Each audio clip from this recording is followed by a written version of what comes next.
Sompa Friday update in no and so Emma our Bramino Casafe and I did Jumadi friends of full time Abama yet for another per life our show no sona Shakamian and real quick aweno a Yarahusam Munum Samino Casorum and some our Germany and another person CA and I say report to me can say or fans Andras Bremer one also adan in Saben Kunso Adeba Kunsa when you're friend Makuma Ediosiamiansa Natchez 63 years and Ora your fans Andras Aya Bremer and some of course say watching Amamino Casa on Tiasibium and Opena Abusa Fodo Manasum Tabaso Urano and some Anyan Baby Corina and say and maybe a Trump Osiakama Germany now Deba Omo to Bonetiate and some Adabaka Andras Bremer and some Anasawano and I'll share the winning goal Adama Germany our Brawoka 1990 Omo World Cup and also about Sunino Wamos Etime J Edisi Omanos our brad dimension for no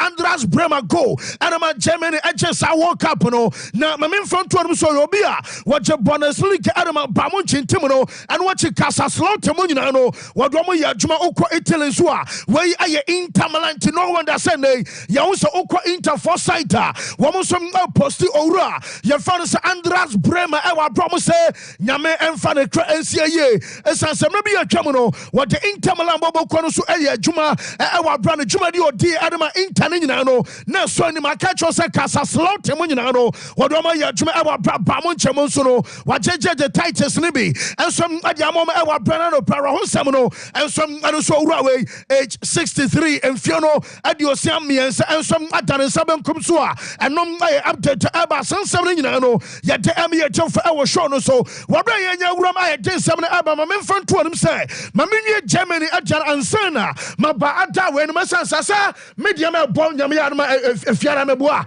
if Yara Yane Tuesday medium about Friday Massa ugly for any bra Britroni be Mudi and some Chasoro Shack me uncle ugly for no cross and San Masaba Bagna Fay Yadiabesa Sowenum and Yamediaman Quanania I again and you know medium across Omukote I am Chesamiansa Hana I do back when it's ugly for in here Joan says no and some I not ugly our bra one more training session across Enra now do back say when him sa brother one some pesitao what control Enra our brother Minyansa Wabrana dream omo training you know when him sa pesitao and ye what control daytime our brother report to me sa can say Enra one more training session I just a person you know or refer sa pesitao and some training and some Adama ugly our brother game and Yamia Duma one more some animedia Macap Champions League game no return like match and our boss our brother pay yet the update in Demo and no and some Kakra Frimo and some other Abba Fay my main front two when said Jamin say or refer sa Thomas Tuchel say Jamin sa can say Tuchel Jano I'll say I discuss it be I bra na adeba kono say Woko Klaba, your father's Bamuncha, our brain, him Sabimo, and Motumba, our form, Nebumo Motumba, Mobo, and Musika, Omote, and Tali, Amania Yeno. Report I mean, I said, I did Canada to Jassa, Wamasem manager. I said Tim Bondin, or Mananya Juma, Sabia, anyway, I can because I done a true reflection of a teamwork and a my dear. You can say be a success and super, a Sabia way at a fashion when some on a fashion, I say, a kwa, and ma Bamuntin Timono, and you meant to mean quite Oko Kanswa. Yes, a manager was for Sabi, Sabi, Baby at Timon and Namanum, Obi, and you know, and Ababa Sechiru will be, I catch a hurricane, so, and I was only assuming see your friend, and I said, Joshua Kemekano, our son will Benton, and some apple, not Jamian and Nano Pam, Yam Shemin say, yes, a boy sleeping now, woman for manager, and Sankabetes, oh, be for your final. Bogakrananka, Yadway Sabi swine, almost oh, Masam, almost family Jaway, and some Anyashes as a boys, you know, Ebimufusa, Wuya Kotakra, about a Champions League, Nanaria, now would you be not your Bamunchin boys in the Wanoma, woman, what there can say trouble, and so that, what to my say, Tina Fena, what Babe, your own Tessadiase, what Bana, oh, just a man on your own, I say, what just a what Bama Wuya Kotakra, it's a money Jaway, report to me, second. A place in Buonoma.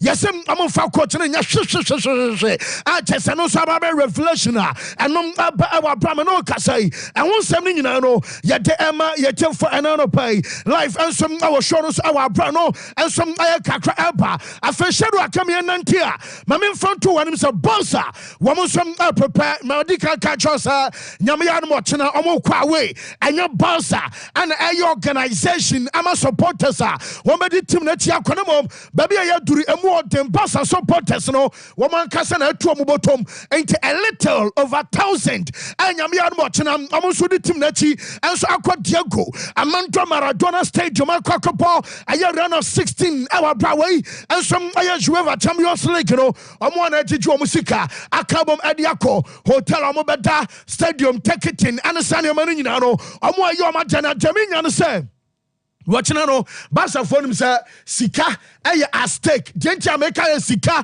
aya a stake and say womo to mission Napoli akwa ni mu a wunya 10.6 million euros ano aya ska bet me aba na the ten say bonus so kra nya mai ana so mo drone so a aya 930,000 euros ano anso na chese ebako adiama team a ye fan say Napoli ana say bia Barca me no ka say manager ye fan Xavi enche na pre-match conference ebaba so na pre-match conference a coach your friend says Xavi Hernandez Cruz and some other no one akwadane friend said Frankie de Jong omumie no and some ananin central no and some other come now good news and say medically doctors no wama clear akwadana your friend João Felix asa nyame ya no tena wanum abetumi abo and wati wama clear Barca captain your friend Sergio Roberto say nyame ya no tena game no and some abaso Sergi and so ebetumi abo binamom still Gavi out Alejandro Balde Marcos Alonso and Ferran Torres omumi no na say players wey am some out our brought na game no woman timi mama squad no always squad dinima goalkeeper Marc-Andre ter Stegen nom yo Cancelo nom and chese and you go Martinez Lewandowski no Rafinha mo and Jules Koundé Jules Koundé Tadia Keseura and Bawa Keseura Jules Koundé amunyina coming to Barca squad no and your projector was queen so and some ajamo na adeba kono say and one pa onim say Barca and plan for his home ken kwa maybe can last week catch one in an sorry wa bra but Madrid for start ai Mbappe ba and your mo wukran kaya and your classic como ba ni obusa mo say yen hya mo san ana mo humiliation ana say bia yama mo consolation bi yes Barca and plan for some masa edia na nsi da na omo no womo wo de chen we pan na yesa pani ba konkoma kokodi ene say Mbappe na mo jeje na wo sa mo de na ba Santiago Bernabeu ye ba benya Leo Messi enya Camp Nou keke Messi ba Bernabeu aba dominate ama mo supporters na nkasa titum sa akodai wabaye ye ho adwuma wo say na Leo Messi ko Camp Nou anasa wo free Camp Nou akọ Bernabeu na okoko dominate no wo didi pass anya de say player ye fan say Mbappe ebetimi asubdue aya Camp Nou and say Leo Messi abaye mo akasa mo fie enti say mo fu say na mo manya bia bama wo start so mo wi akrante na me cheso yo enem cheso free na me nya fe no akwakwanya pesa wo ba be kire say bia wato bushmeat anasa bia bibi atesa to Barca for no yes penny ba kwasu akra we ben enya nwoso ho emfa say am say I do ba be kakra enu afro ba metiase because wo bia no wo betonsa and ye hira sabi ne busuafo ama say Barca mpan for no nyina no wo mo som ade wo mo dia ba Mbappe. Problem one, medical become problem way and they are some days, weeks ago. I'm a catch us a boy no the decision Albertaki. I did very vital. And it's a club of bang. And Obama ne kwan. I'm an Alcopo Olympic Games. Oh man, the kwanya on few. Jamian and any Sam. Period na Olympic Games Barcelona Olympic Games are from July 24 ekosi August 9 na chese 24th July and ekosi 9th August and Olympic Games no because our Paris me no kase yese France no wo mom kwan the pressure and man kwada no Olympics ne dia bama Wumpo, I was say Bobby, and as a period and also no, I want a Real Madrid, Abaco Moto, our US a pre-season.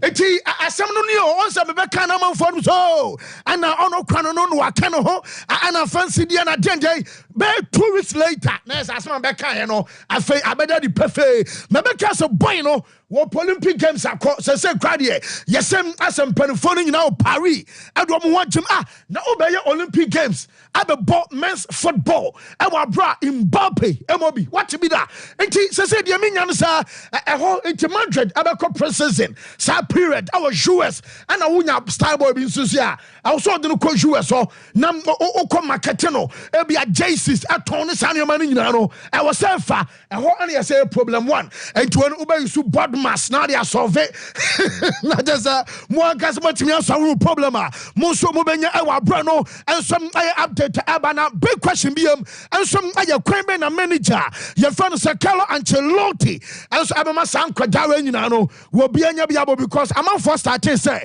ene ayin Ebia Real Madrid, ebetumi aton Rodrigo, and I say Ebia Real Madrid, ebetumi aton Brahim Diaz, and I say Vinicius Junior. Now I'm saying some more da. Now Oton Rodrigo, akwara no man shane na anu ya. Now onu kran so de, wo refa no Florentino Perez no, chese ne double back pa, and ya kwada we, I chese odon sakena. We don't say canani.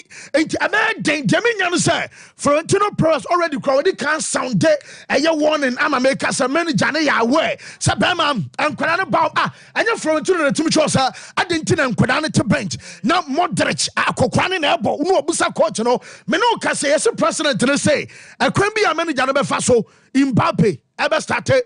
Vinicius Junior ever started Rodrigo and some ever started no wakam on as what is omumiensa omoye untouchable e wanim ho wodon sakoma bema enye ye ene aida so be kofie na nkwara natena ana so mbebo ball no na so watena yimu baako a chesem aye one na ba manager ne yawe ye so onton obia a chesem nkwara miensa we enso abekọ so aye adwuma no na mekatwa na no pay say efie na sese akodan na ye fa no say Ramos abasa wojamu adama owura fa no say Mbappe aye fia one ono ankasa ne former wife Pilar Rubio and a brayam see omufie na we aye mention omoton 6 million euros and I was paying amount so oh if you're in the shadow could and I was slide there I pictures and I'm so be fear yentimi nko video ba be create cameras and grab child and wash a banner if you know Mesronya Hotel, a fear now on assassination no plot no a 2,500 meters square. Na Jamaica can say, baby, if you're no swano, yaso security passer, a why tighter. Area way security on kobo what is say Ramos abobo obiasi esinachi and no can maybe a chum or two free self you ho a security are very tight and what won't privacy no be mama here on your I'm a test and crying to bona menfa chance marabasa I have privacy so do come your bibi I person the papa who know I have now Jamin say if you were in our cinema room, and it's a Batman in Jababi or Kwakotana, I shall movies in our bar space and watch it, our dining room at Jamaica Cancer, the kitchen, you say, your top brand appliances, and our stocking inside or Warren Dion, and watching our basketball, net to be a woman, was our small soccer field, arches and Quada, and some about in Bapa Setanama, Baby and Quadanaba football, a B and some our fear and watch us our area bakwa over South Chile after hard days work wabra no one so about that ebia so fam now what one ya chere baby we free bano na and from a pabi and some buffer what your glass our bra and some papa bi na kum a chesa wo fa wo chill and nyina no ebi some our fear mu ameno kasa no and some update about me say image right in the odi kan sign data no on what because what discano now on brain at the nice Madrid from day one image right to be a baba etrebiano Real Madrid 20% they are signing already that our PhD there almost taku ɛnyɛ sɛmpoa na mom akyerɛ deɛ no deɛ bɛma wobɛtua 20% ade ama club a yɛfa no Madrid wɔ abra no ɛnso ɛyɛ update ɛba stories no dɔs no mom ma memfa nto wɔnom sɛ wonim sɛ me ne wo ka sɛ owuro a yɛfa no sɛ adentazage wɔno nso agye ne nsɛm ato dwa ne Dortmund a wɔmo no PSG Eindhoven ɛna ɛbɛbɔ UEFA Champions League ɛnɛ ɛnso anadwo Dortmund ɛkɔ away to ɛyɛ Eindhoven coach a yɛfa no adentazage ɔno na bi atwa no ɔne Otuado ya adwuma no edina so na make yes again say omunim PSG for no pa out of this very game yentie Dortmund one manager. They are full of confidence because they are winning many games in the Eredivisie, and Serginho Dest is playing a big part of it. Very, very good player, and so we are really happy to be here. We know that we are here for a reason. Our reason to be here is to qualify for the next round, and because we did a good job in the group stage, and so we're gonna enjoy. But we are not here to enjoy only the stage of the Champions League. We are here to get the job done and to.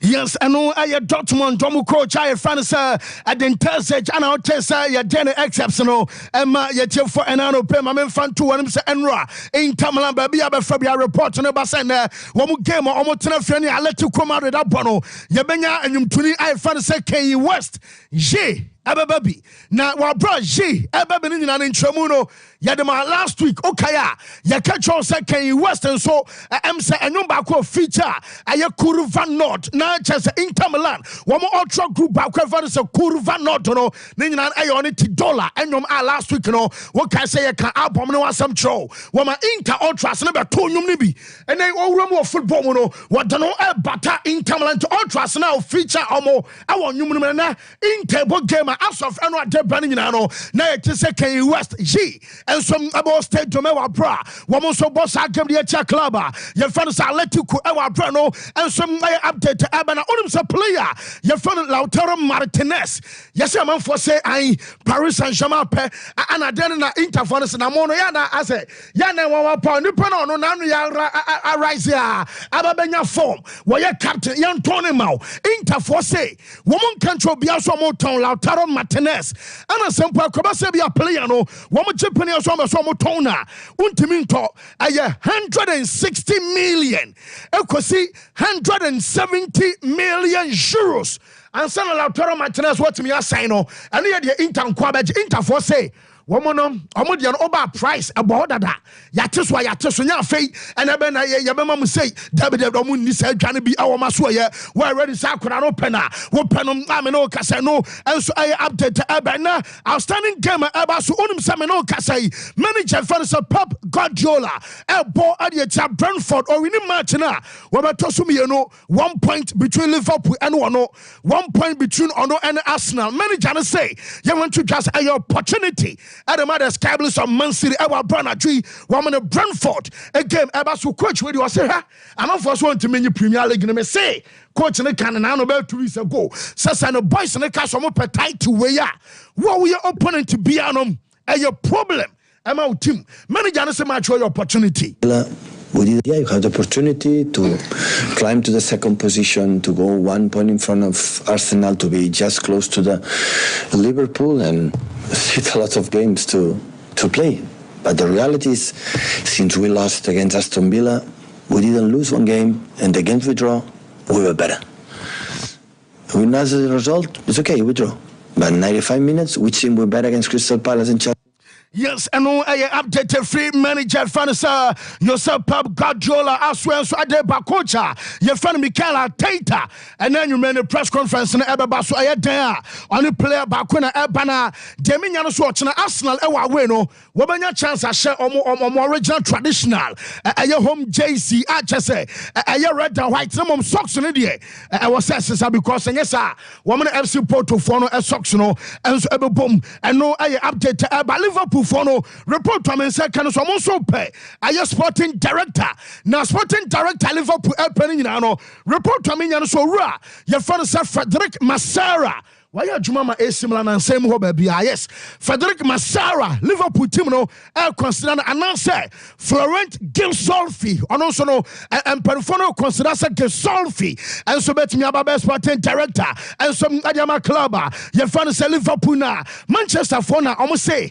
Omuntina Mama, Dan Ashworth, a gardening leave. Say onkotena fi onya juma still mubetua ne ka na mom say de be otifia onya vital info emfa nkwa bonten ontimi interfere awo Newcastle omujuma diamu man for say omo ban pabene so pa na sasika no so omudimante no nyese bi omo pe munipa nti na mo ba be bom agina mo abobia sai omo powura ya say 15 million ekosi 20 million pounds awasam man yu ebetua da bi omo ntwa sasika we na entwa no tena omo ka so be fa so dia kwan bia so be fa ji so mo imagine so mo penipa afro man use so mo kase wo me fa owura we ya mo twemu mu tan wo me fa no ama me no kase no enso my update about Timio Bakayoko was a Chelsea for nipa ha na Bakayoko si o mo ton ba Chelsea be she ye jejene so Bakayoko aba ahodem sampama 10 gramo abama Chelsea fi mo na kwaba wo be ya dwuma hona Mariso Sarri bai Sarri about Jorginho edina chi bai coach ni ba onkasa no ho ngabia wo coach abaya bia te say you know ho ball no nya ni say no was Mariso Sarri patuye ene ni yakadin tim bia chaso dwen ho a wantia siasa so de doba edina chi afri Napoli enso aba eno na ma Malangsa Shadrack mama yakodana ye fana Malangsa ano so dia aba beto so na say am pass Chelsea for no mutirimo den because Malangsa pa from Porto Chelsea sama akora ko loan wo Porto was a ko loan ma Porto B e ko mo na komuni ade yes and omo man in training I will be a first team a training when it Chelsea nkwadano and a training or ana on timi grand dress our Chelsea locker room essence onya babi ntina na omo mo brain say akora ne wura ho Chelsea almost ever since someone in the father for no omu hu dasa akota we ewura ho say da ama me kasa me no kasa no ensom ababe kakrefu amaso ye ensom na de aba sansam no ye de amiete for me kasa Francesco Calzona wababe dru aye hotel Britannic hotel Naples okwakoshia De Laurentiis and sana omako Castel Volturno ana Napoli for training session no enso abakoso Castel Volturno want training session Airbus Urbano when Francesco Sinati Munina so by hotel in the Omu room Chester Napoli coach and I was na ya den update in Adeba on him say or San Francisco in Ghana say or Bob Antonio Joshua Bruta was so cash one a casting free what botas in free no show no be ma soriaba and in Ghana say it tasting free esinya diana what bono show and was sorry no would you be out to how sorry baza Tyson free no sabi just say what you diabi kra into aged ya ebia bama now boss you one yansa in Ghana. And then this is my second boxing match, and I'm fighting one of the best, one of the top 3. After fighting another top 3, so in 2 match fighting boxing, I'm going to fight potentially the best in the world. And then something that I disagree. Yes, I know Kakra Francis and Ganu and Ronaldo Muya trading and no problem say wow Real Madrid and was say vamos remontada Madrid. They say, come on, come on, no, say, come back. Come on, remontada, come back. Madrid into spirit, you know. And I see Ronaldo at the man, teammate out training because you can't come back, sir. Remember, that's why be our Champions League, no matter into our trauma, Asian Carbon Obama. Come on, remontada. I just say, or the message, I'm a teammate. I brand of your brasso, young comrade, real quick, your banner, your baba tuaso.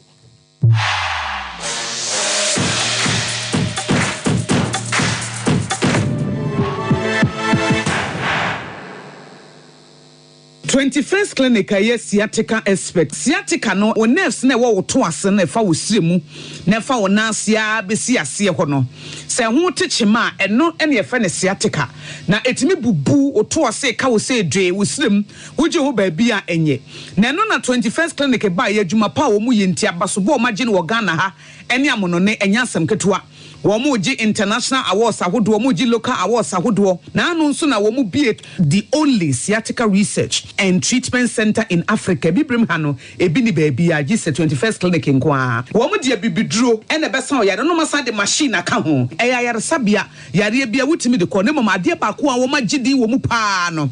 Eye sciatica ena stroke nso de kwa diabetes ne hypertension ne ade ne ade. Ghana ha baby a womu ho 0540 311 311 0540 311 311. That's a 21st clinic. Womu ye sciatica expert. Here in Ghana, when it comes to chicken, the good old days are back. Why? Because Boris Beef's Chicken, BBC, is here. Yep, give your family and loved ones Boris Beef's Chicken. Fresh, tasty, delicious. Boris Beef's Chicken is produced right here in Ghana by our cherished poultry farmers with support from the Ministry of Agric. Get whole frozen chicken, gizzard, chicken feet, chicken neck, and chicken liver for those special family meals, buffets, picnics, funerals, and all restaurants. Get Boris Beef's Chicken. It's halal, so everybody can enjoy. Wherever you are, call Boris Beef's Farms hotline 0544 444 53. Ask for our branch that is closest to you and come get your chicken. Boris Beef's Chicken, BBC, proudly a Fiakoko. From our clean water tanks, water which is rich with natural minerals sourced from over 100 meters underground is taken through purification, where our highly skilled personnel, equipped with the modern state-of-the-art laboratory, run all standard tests to ensure that purity is 100%. Because at Obibini Blackman Company Limited, quality is our hallmark. Bottling continues immediately in a clean and hygienic environment approved by the Ghana Food and Drugs Authority. Because water is life, but unclean water is definitely not life. After years of research into water purification systems, the result is water that can compete with any other on the international market. Stay healthy and hydrated with the new Zet Natural Mineral Water.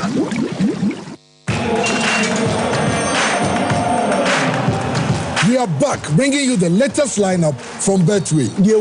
Betway starts strong with their front two, with Free Play Friday and Swipe Bet. In the middle, you've got all the control with Cash Out and Build a Bet. Plus, with Win Boost, you can boost your sports bet. At the back, they have Smart Picks and the Passion Daily Jackpot. You always get way more with Betway. So wallpapers, papa OP wallpapers, and American for amount. So wallpapers at their decorative offices. So fee and sorry. Say perhaps auto. Baby Bia we wallpaper, dear do Juma Biano. OP wallpapers, Afro. Yaman wallpapers, a macho blind curtains. A banner bedside lamps and so OP, MR types, or mark shapes. Colors out nina. Ubenya Biato, Ewana Sueho. Say open LED backlight, at the above flash screen a chia, and also OP, so self ring lights, outdoor phone bishim, a OP wallpapers, and a bema self ring light. OP, Ewo Kumasia Doom, first floor, Nana Kwesiajman building Nemu, a ben hello affair, Tafo GNTC building, first floor, Anachronom, our barrier on the market and a DNM. So open wholesale, and answer retail, any OP, any in South for OP, our 0540 Emakachiapa, Sompa TV, Sompa TV,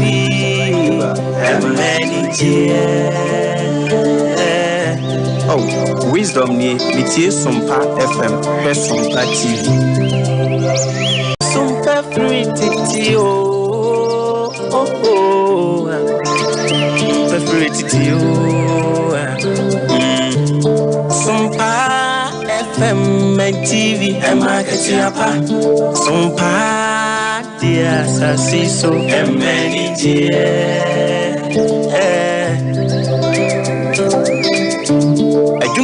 Mini aketienti usomo sumio adunebe mawanya aketiapa ewa sasiso ewiasim ubasum na wansum ye die fanyina masa wansum bisa usum ye maketiapo Any energy, Sompa, dear.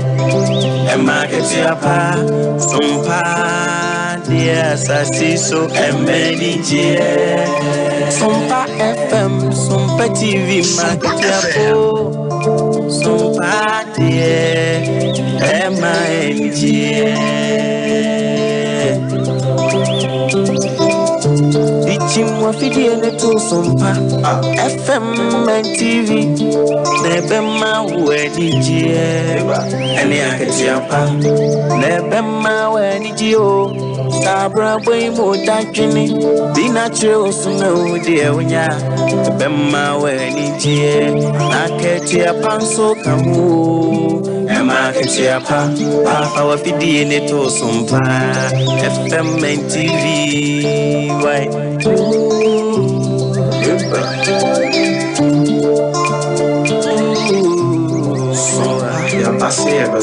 Yasin Sompa manageri akati apana unu wada Sompa de asiti neimu ema akati apana.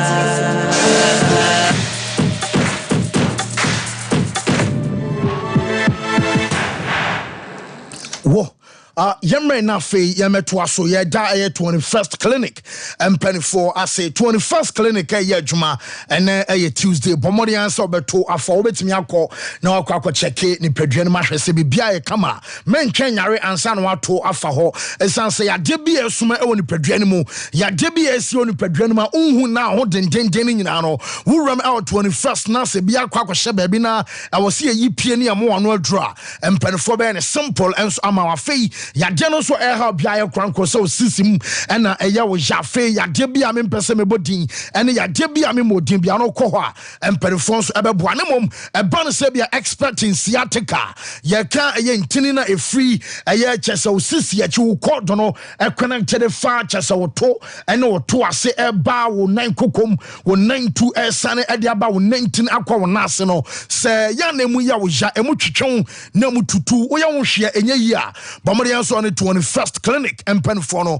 enso ebekasa doctors ebejo so nurses anim te achese dwuma mu di no wanwa pa ye betimi massage body na ma ama chese body massage ama nkasa ni numpe no enso enyankwa ye machine treatment yado ebefem ana laboratory ultra modern ana scan services ni nyina no 21st clinic enso ebene kama ma yawo branches awo sunyane enkranza afei techimafo ni nyina no mobenya wo nkran so aye dome market oboase Council Quarters Court Junction and a Kromha and a Sha Overseas Junction. Yabai Alpha Radio 0249 311 311 0249 311 311 0540 311 311 0540 311 311 21st Clinic and Penfon Ebejoso na enkomobi also on Penfo Dibiano when Emperfono and some Adenikama na Ghana gross adwumadie na ebekoso makatro se bomodian so be frem penfona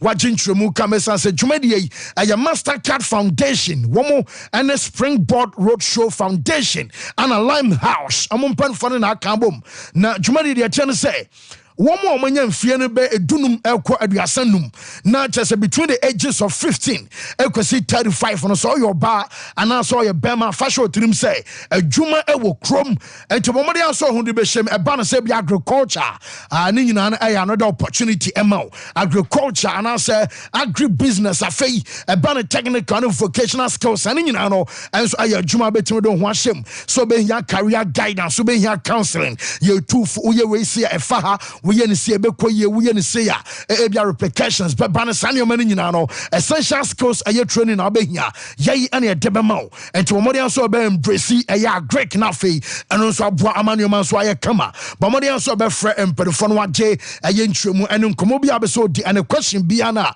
obeso bisa bia no 0308 255 775 0308 255 775 not just say empenfonom and ajoso make for Ganaman capsules and amount Ganaman capsules 7 why bema mu say oya bema na bema na phone aye ketua bi wo be sa hoden ebema bomode anso be kwa kope Ganaman capsules ni bi enso anom ka mebeboa wo se oban so timinum oba woni atenka memfa no se ye mema nko aduro bema no ma eye bema ho adwuma no wo ba wo so benum ama wo so ho aye adwuma oba wo betimi asore ka mebasa e man komodia na dwo no kunu e wo mpam enya na dwo nko Ghana fo na dwo saa ma aka wo ehwane no panyina mutimi ye ahomache oba benya feeling e benya atenka wo for bema so benya atenka for na mamunhia mu die so aye kama eno aye Ganaman capsules munyina mu bobia eboa modi die na mo bia no ne de kama na ya na eboa pa ebema energy amafe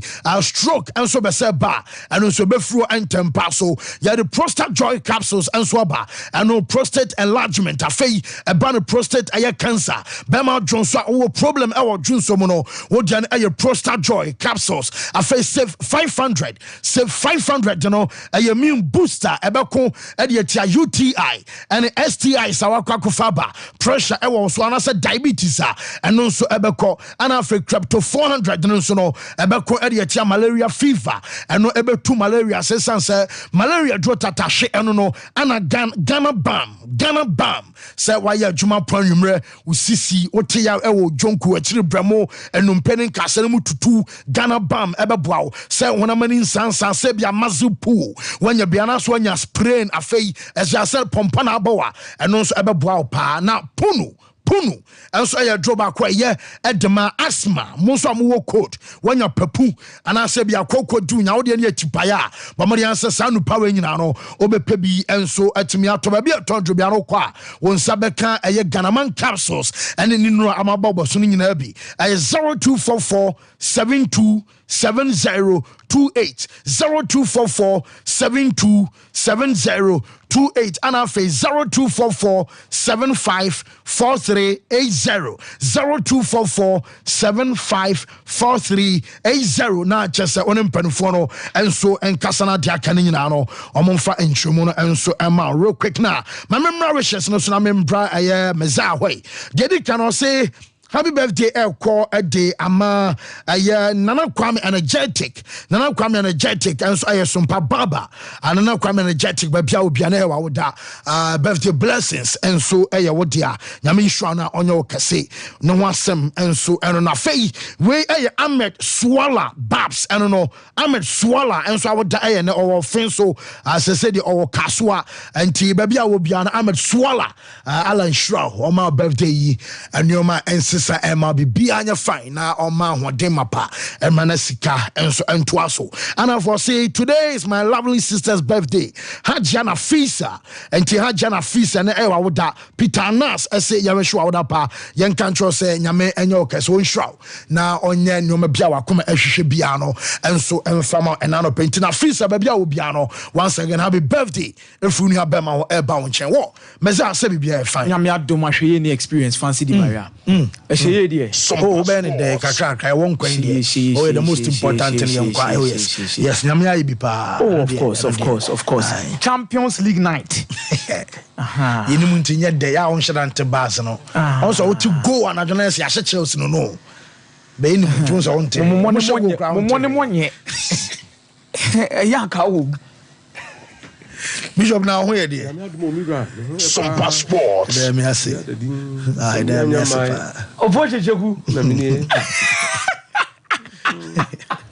some passports hey oh Debbie Debbie so fun mo asebala meta wo makobe mana barista ni Ashim enti no ka ko zise ba so ba na nu ya bona obe shu anko ayi no ya dre la over tiny ba no ele tiny so we dey ni aduru some passports any day na Oba na say muna from last week ba be see Tuesday va say be I find it offense be I boko me asipa say bogus bomb no mobile still no show ye enterhe da be na be press conference na ma ka you say be e koye no ye di we ye to we ti aka we and ra obi e ho mini meeting okay obi e ho mini meeting sikadi e hia pa Davis na echo over report be ambayo. Oh, you better in this week. No, let me my friend. No, my budget at one another. Oh, that is now yes. Oh, see, I'm going to start engine. Eh, Kemo, you start engine is Zayako. Oh, why project I come up and you say a buono. Blay! Ciao. Be a whole DC back who blay on a blay. Why are you? Ciao. Great. But no one come. Oh, be there. Now, when I be piano to yeah, some passport. Mas I into it. Could you walk a great guy? Yeah, go catch my minister. Oh, and you're going for never. See, my chance out of my phone. Won't you mean? Help off. Yeah, you go, sir. You bet you set it treaty. Fancy. Ma, young charity for them on my car from some passports when I no pay. Na, I say, and then I'm pay bigger. 2 teams who are masters of dark arts. Any coaches are definitely omujina touchline or omokasa. You see, said the energy. It me movie into their players to deliver for them. And on the Inter Milan, any Atletico Madrid, and then you Giuseppe Meazza. Now, I say last week about Champions League games, maybe the say game nankasani. Game nankasani. The level of tension, the level of intensity, the level of quality you want to experience within these 2 particular teams. Ubenya. Oshe Inter Milan dia. Ometimi abo kukukuku. Ometimi abo defender. Ometimi abo attacking football. And they have individual players that could give the game a little bit of spice. Checking the same as Atletico Madrid. Omukuta the same players. Omu players edru anyadini buga ometimi abo. Edru players ometimi amo enjoy game no with omu technical qualities untimi ni omu fencing chain. You also have to enjoy them. Now, these 2 teams will have to lock horns. The last time I said these 2 teams, Asia or UEFA competition, was in 2010 Super Cup. Yeah. And Atletico Madrid, every game by 2 goals to 0, led by Diego Forlan and Sergio Kun Aguero. Inter Milan was just coming in from one of their best seasons, winning the treble. No more form here, pa. Let's not forget that Team Nankasa Kromudibeshi Atletico Madrid, there were no changes at all from Team Nomoje the Champions League.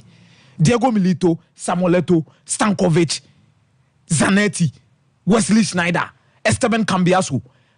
Omo na bebo sa game na Atletico Madrid me and omo. Eshomo by 2 goals to 0. Now it comes back again. And these 2 teams are about to meet. But odo mumi enu tun sene ni aka Champions League na nkasa de obeka say Inter Milan ade omo che ne last season ni this season no performance ni wo soro. Yeah. Ano mo de be to this particular contest. Ano mo sa wo 2 strikers as wo be PM wo Europe a. Omo na e kasa form kro mo pa omo kuta form ye pa. Obetima kasaba Alvaro Morata. Obe kasaba Antoine Griezmann so kakra. De no ba be Marcus Thuram. No ba be Lautaro Martinez a was 20 goals in the Italian Serie A. Okay. It's quality in that particular aspect. Untimi enfa entun chen baby. Na onkase bia this is not a game to watch tonight. And this is what the Champions League gives you. It is one tournament amount for any DHA because some of these fixtures are ones you can't miss. On the 2 sides, Obiasubo 3-back system. See, checking the possible 11 for a Inter Milan coming into this particular game. Definitely, Ubenya Jan Soma in post, Bastoni, Francesco Acerbi, Benjamin Pavard, Federico Di Marco, or Restino, this particular game against Salernitana. He comes back into the team. Henrik Mkhitaryan, Hakan Çalhanoğlu, Nicolo Barella, Matteo Damian, Sosaso Restino. On the first choice, first choice, wing backs.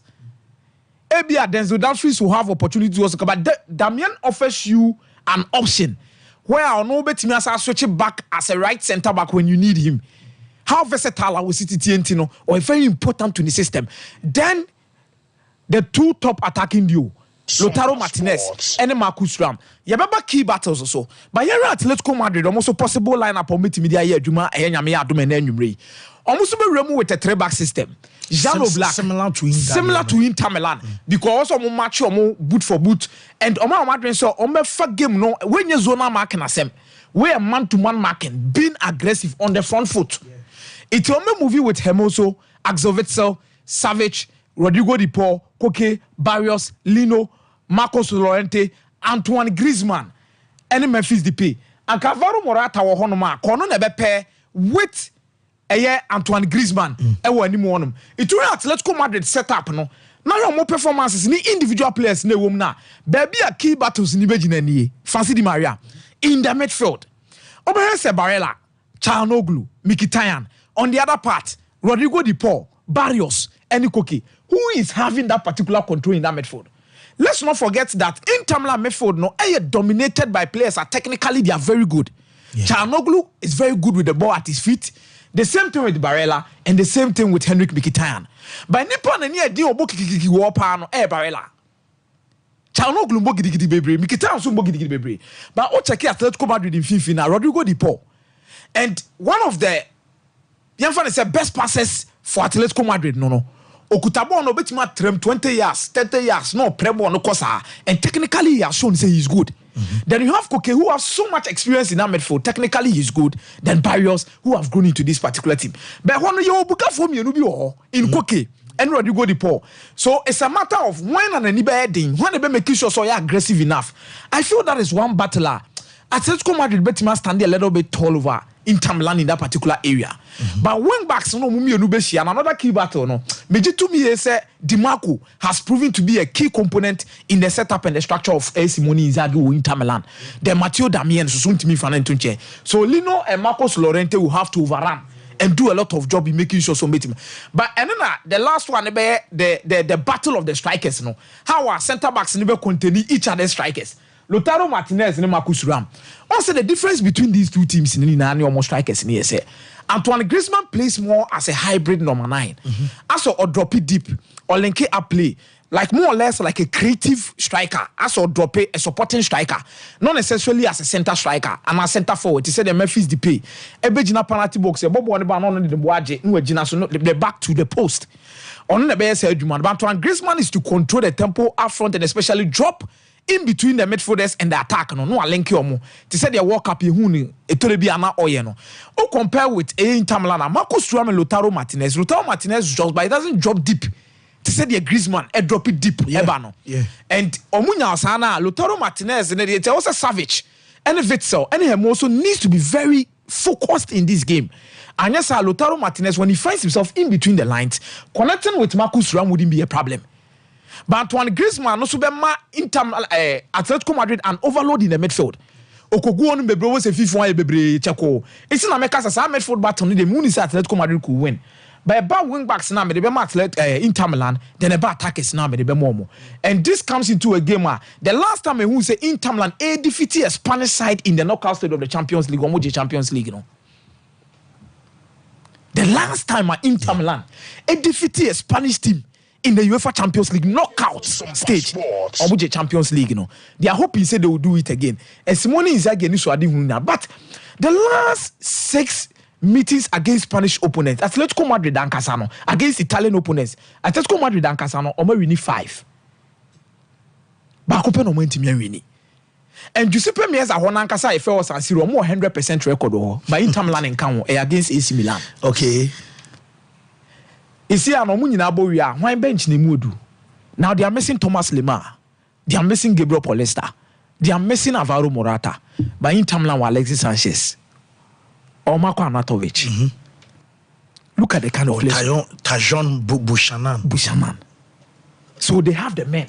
Denzel Dumfries munyina or bench. It's a muya dinya. They have the men. So remember Inter Milan double chances over 1.5. Both teams to score million a bit much go. And then you a very open at some point in time. But me to me say Inter Milan at Giuseppe Meazza any more form no match no. They could do something tonight. PSV ni Borussia Dortmund. This is a game I mean who say PSV will find from the Dutch league. And look the young more LED team neighbor more than ye. But me to me say Dortmund so I pick up some small pieces and they have some sort of experience in the Champions League. This is the league name but Champions League they are delivering with results. And me when said the likes of Nicolas Soulamo, Marcel Sabitzer, Jadon Sancho are far inconsistent. To the biano aboka to the biano call of kakra. But for metima bomo more than 80 million results. I believe said Dortmund won upper hand over PSV and looking at the kind of results even a Newcastle fee. So Metipi Borussia Dortmund in this game. This is a game I go Susube PM. Double chance Borussia Dortmund and over 1.5. But let's not forget about the threat of Paris PSV. Now Oshe Bakayoko Mumone Mono Munya 10-1 so I said obesity and you cannot underestimate them from even scoring a goal in this particular game. I mean there's Munya now that guy has been solid enough or a striker Nipa who don't know Europe na hwe na chira kwan. But me to me say this is a game of both teams to score but Borussia Dortmund double chance and over 1.5. League na kasa na me say Liverpool for tenase na. Ombesa hwedi an Manchester City ne Brentford because they're very important. A outstanding game at home. And it's a Manchester City Manchester City League no or ben one is as obeji or ben one so be that top no so dia. And me said this said they will be cast Pep Guardiola catching the players no. Pep Guardiola catching the players if they decide to win the league. Omo also omokasa and they've proven it. Trophy a problem and they've proven it. Yeah. They've shown it with their dominance in the league. They've shown it with their dominance in the league. And minya time share. Make us say English Premier League. Me hear pa yeah. That day I watch it with Varas, Brentford and Manchester City. The level of intensity at Brentford they bought that particular game. No. But City have always been strong at home. So I believe say and on they know my extended and on lead in Ibia become against Brentford. Brentford will give them Brentford will give them a lot of trouble. So jam yem shisheno. O jam ye. Let's establish it. Omo ni lead no mapo kostrechi. O jam we yem shiswana. Omo winning I said 1 point between Liverpool. I say o jam yem shisheno. Now into the weekend no. O jam yem shisheno. Manchester City we need 2 matches now. They are on top of the league. Now they don't have a lead. Yeah. And if they should win it's 1 point. Good. And I agree to that. But we yem shisho because when the bebo ofie City they be only the pre-league. You've never been in that position before. Opa ubenya points ahodo ubenya. City nyesa ahono be na asura. And ono na musuro no. Enye ono akeka Arsenal kwa dey akemi say Liverpool do busa. But on say Danasworth. Issue say bobo fa mu nyina ba ye nyina na. Eye Eddie Howe ni nua. Eddie Howe ba ye no enye nua pese kwa na wo fa ase. Andy Howe Okofa na ba na lead recruiter oni nua oni ne wo fa ase ni na omo bae no decision bia se be sign player na omo mienu akɔhye dem omo so omo decision omo beteki na omo de aba omo di omo nkomo separately then Ashworth so ba be di ne nkomo Ashworth felt say more or less it's a project and an NGO because I remember say Brighton Kofan no ka say he needed a club or a step up like Adia Newcastle they man because he wants to be in a team at Champions League or more quest they be on board they will have the vision so bit and he wants to build teams. Now when the way ani na me say Sompa Sports this is Ottoman chance no decided no Manchester United new money too no ba be this is garden leave na activated Manchester United officially are approaching Newcastle and your mudi nkomo Newcastle feel say baby omo gina se na ntese first no Manchester United super so much omo say so baby omo su gina no omo so enye first no they have people almost so bad they understand football so now it is left with the two teams to battle it out but don't be surprised on Bejina between 10 to 12 million pounds to settle on it then once the crowd say muchieska wo mezame da say me ba vara so ansa na maba Bishop Kojo Blankson say fancy good morning watching the show live from Accra Laboni Mofa now day farm say gu ase by 750,000 buy afei Adum Pepe say please tell Atapuku I need Liverpool history afei we so say some passports for my friend Tyron mention it to Facebook and also buy this one says Rivalry is a miracle club crazy things happening here Jamal Rodrigo and no Tete John say I pray Mbappe shines at Real Madrid like it will be scary for Barcelona Nedia on also buy and no I'm say mami between it or no more power was Mbappe no switch in Barcelona team in Monti as the numbers of Biano, Monkona Monque. Well, first, my memory. Fancy, Yantia T4 any phone now. But more Premier League Sports team owners, supporters, BI, Betimiako Park Club at Chawa Munko Panacho Monko. Jorgen. Aye. Munko Panacho Monko. We go qua Pepper Fa League no. Because a pepper swing cover beer. Or qua Pepper Fa League no. Nipo timi standing Manchester City team no club when he is in his element. Se Liverpool jina ya team so ne Manchester City bo So Liverpool nya advantage na Arsenal nya na last season na enka on Bembeji league no. But because of Arsenal anti Ubeka Swahili league ne ba akopɛ.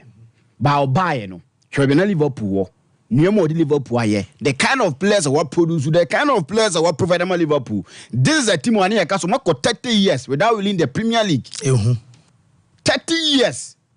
Or by no any pep money pray home or by G from them. And when the kind of you are more before so we need that league, So it tells you as a pep war ho na club war who died club man kwa wafa league And now pep to no head no as a club se me kwa no asre kakra. No adija dem was next season e bia metima homeso kakra because on shadam rebia gidigidibia because of teams no more because they Chelsea the Manchester United ya fe no be Paul mo hu ade e be che tumu wa chaw problem ko pa club a chaw na so metima sana adwen a won so na on tenam former team for Liverpool but fans what had ye be Pep can say me 2019 by team says he say emrante ni bia ya masade na ya no kre o he Juma Alonso with Leverkusen Osha dia Thiago Motta ye Bologna. Pelo mo de dom ye was Sampdoria mo no de enhyeda nkans ha. But so hensem na Pep kan na. Yentie Pep he was talking about how midfielders no omo enso coach omo timi adwuma ni He knows he was an incredible player. Normally the holding midfielders they have a vision what happened on the pitch and on mates. When you are a striker you think on the goals and keeper to save it, but I think the holding midfielder is an incredible lesson during your period as a football player to learn what happened. You don't need to go to school. You read it, you understand it completely. And he was so clever in that. And of course, more than that, is an incredible human being and work ethic and work a lot. And so I said. After I know about Arteta. Yes. Arteta question because I am midfielder. And so when in some now can I come back as a midfielders no yeah successful managerial job no for Pep Guardiola. You name Juma no with Barcelona team no. He been a midfielder. Over third man say fat time obey a coach. I mean sure say there's been a coach because of Bruno so Juma Waye from Barcelona, Bayern Munich and now Manchester City. He's someone who be a Manchester City a team when you bought tournament Biana say competition Biana. Who first you mentioned Manchester City. It's because of Pep Guardiola the kind of back in the one. Sompa. So when your man Xabi Alonso with Leverkusen since over Leverkusen, you're doing and now 32 games are on to lose you. It tells you Juma Waye. Juma Thiago Motta and so with Bologna. So now come here say who pe coach there and currently the coach is not ever system him no. Midfielders no but so fake coach is no more midfielders in the bar. Arteta or Arsenal. He was a midfielder. Carrick Juma or Middlesbrough and Shadam Koyes about he's a midfielder. Sampdoria Pelo no ho or a midfielder. So he Deservia or no and so you be a midfielder. He was a number 10. So midfielders not Jumana or more and gradually you see side and a cost anymore. And season way you both you see pet you rasam and pet a merry go round when it comes to coaches. Because now quantity per Jumaye. Xabi Alonso are throwing CV ye. Mortar throwing CV ye. And a lot of people and so pay coach. Dear tomato here, a team of Bayern Munich, a chess Jumana de coming abron so now I don't the animasico. So now when you want to have someone over your Juma as a coach, now head the animasico that you need to go in and get someone or a make for that. Uriah friend was a man to be ram. He says that he was a special one. Many were not understanding the special 110. Because he will be free with Porto and everything. Because then time, over coaches, I wouldn't even mention Moreno's name. But he came in from nowhere. But yeah, no more be brilliant football. And now we're just elementary. Manchilot Moon and the more now. I'll be Xabi Alonso when refer the Thiago Motta and Jumaho. But Tomatushe Bima. Yes. So I'm here now say Bayern Munich Juma Bona. Din so basically a big gig BM. From men's 05 Borussia Dortmund, Paris Saint-Germain, Chelsea, Bayern Munich no was at the time when Bayern Munich ni koye. And only idea man for ntiase at the time when Bayern Munich koye wa ball UEFA Champions League ni group stage we are nioma na ekura omo no. Yes niggas man nyade e wonko. Yakofo tujela ba. Tuke baba for Jumana kama J Bundesliga na mobia nim say Tomatuke enso baba ye adwuma ni was 30 year kama ba now we the way anomasi ko The last 3 games of one were losing in Nadia Twazo. A month would just say not day. And on no quantity as or that's war. Because niggas when I lose up, baby, we are doing. David, so Omono so mo lose matches from more GDS league no befa but this time there. I'm say one hwan yet last one. Basila ho. But ni na say uncle niggas man e bia to masuki adwuma no kroma ye ne dia because mo pamo no many believe say that be ne niggas mo pamo no. So now they believe say sad decision no mo take here na backfire no. They want to still hold on. No more venture man for say yeah na boss need take here responsibility ya pamo niggas man. Uru anaba no man chada nko yim for man but still we are backing him, we are supporting him say obetima ye adwuma but so one we no lose adwuma we are because you can't be always lucky with a kind of adwuma onya. For Chelsea job from nowhere no binya Paris Saint-Germain nyoma no mo ye ene nyoma no person mo achieve no Tomachuki ko shame na we say den Tomachuki beba because mo na do mo pen na say we want to win the Champions League so person the Champions League you wouldn't go in for Tomachuki but mo ko fa na buy e ma na be ye adwuma no at the time na Chelsea team who dey wey ICI no oba e be Champions League ni bom so now when you big gig now from Benzo 5 for buy no adwuma ni ku dem so when you adwuma bia na atofom when you adwuma bia na atofom now who a problem with one of the players are bayam ni for the GDA pa come omo GDA maybe you have your philosophy and whatsoever with the ball no but there are some people on crown he's a right back do na hono nko yin fama na just shift him to the right back no nya adwuma no these people you can't always be having issues with them so no more issues and we are with manage betimi akọ e dia ball so we Inter Milan ni Atletico Madrid ni dia akomia ye ni but from 10 games Inter Milan are ball in all competitions where we need 9 a draw back up group stages when Timmy and Lucy be coming to this game now where we are see booming confidence and everything now you will sit home and you wouldn't say oh boy against Spanish opponents and I'm answer enkuyi mfa maundi you come and lose this game you need to sit home naturally say now ukura Italy frank because Juventus ya tonzu home AC Milan ko yie teams aka Napoli mu na no manjera nko so now Inter Milan ko na aka what trace Europe no or no airborne what so they need to go into this game try as much as they can and do the needful for the Italian teams. Okay, Varus me da say na CCI news in and it says Sam Jiwo waje Chelsea fanatum obe start adwuma nyame adama November until mo here me eba Bishop 11 and found home Brighton Star what but and dey who na only otena bi no 11 oh yo mate 11 it's a Sompa Sport do any film year Graham Potter Billy Reid Bjorn Hambeck Bruno Saltau the nan trinwa pano Ben Roberts Kyle McCauley data analyst no Paul Wintersley we money a back room no na Sam Jewel asoso na akọ park no so a Kukurea Sanchez Moises Caicedo Brighton Annex absolutely Brighton Annex the one the best there were that Champions League win overly elevated Thomas Tuchel. But the real him is what we are seeing now. He's a confrontational character. Tuchel, Thomas Tuchel, Ofri Dortmund, some of the Jerome Vatke, Mokikaino. None to call. Ofri PSG, about Chelsea, or similar thing. Thomas Tuchel, the only key 4-4-3 message in the central for. Thomas Tuchel, the my press who say, Todd Bolly Munimbo, Thomas or more 4-4-3.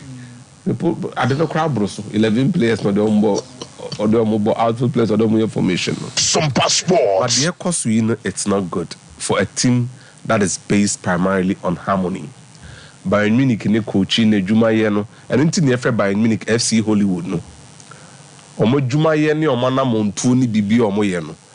E danso. Iriase de Senator Chamapo to the bia wonko. Na say be PSC Thomas Tuchel at the key site with the trusted Lieutenant Zodlo and I Joshua Kimmich and then the name for Vonus the other side. Me say be in ejademu. First, Jean Christian Driesen. Yes. So Kasabia no ye sacking Tuchel Ephraim. Yes. Tactical Tommy. Say ye in the deep it was out of the equation. Fancy. Now, in recent times, I drew level say Bayern Munich are actually considering a stopgap coach, and who would be the long guy. I mean, to say in the summer, say tactical Tommy Niho, no mupe coach. I'm a reference point, Xabi Alonso. He's their preferred candidate. So sorry to catch you, but I'm for we update with Bryce. So I'm gonna say so far, I can say players somewhere behind Tuchel. Manon Neuer, Rafael Guerrero, Jamal Musiala, Leroy Sané, Harry Kane, and then Eric Dyer. Players against Thomas Tuchel: Joshua Kimmich, Leon Goretzka, Thomas Muller, Matthijs de Ligt, Matthijs Tel, and Serge Gnabry. Mira, in a nutshell, a team Nijadem. There is disunity, there is discord, palpable discord. Our Bayern Munich team. How would this even happen? You know what I mean? Why should we even entertain that? Team na ebo ball no say level it drew they say ntokwa we say ebi mo bomber coach na ebi mo bomber no. Olusu dressing room na so Olusu dressing room. Olusu. Thank you very much. Enumu Antonio Conte diamba. Yeah, he's being considered as a stopgap coach. Antonio Conte senior mo amunim no. Wadini Juma na sebi senka we sebi confrontational coach everywhere.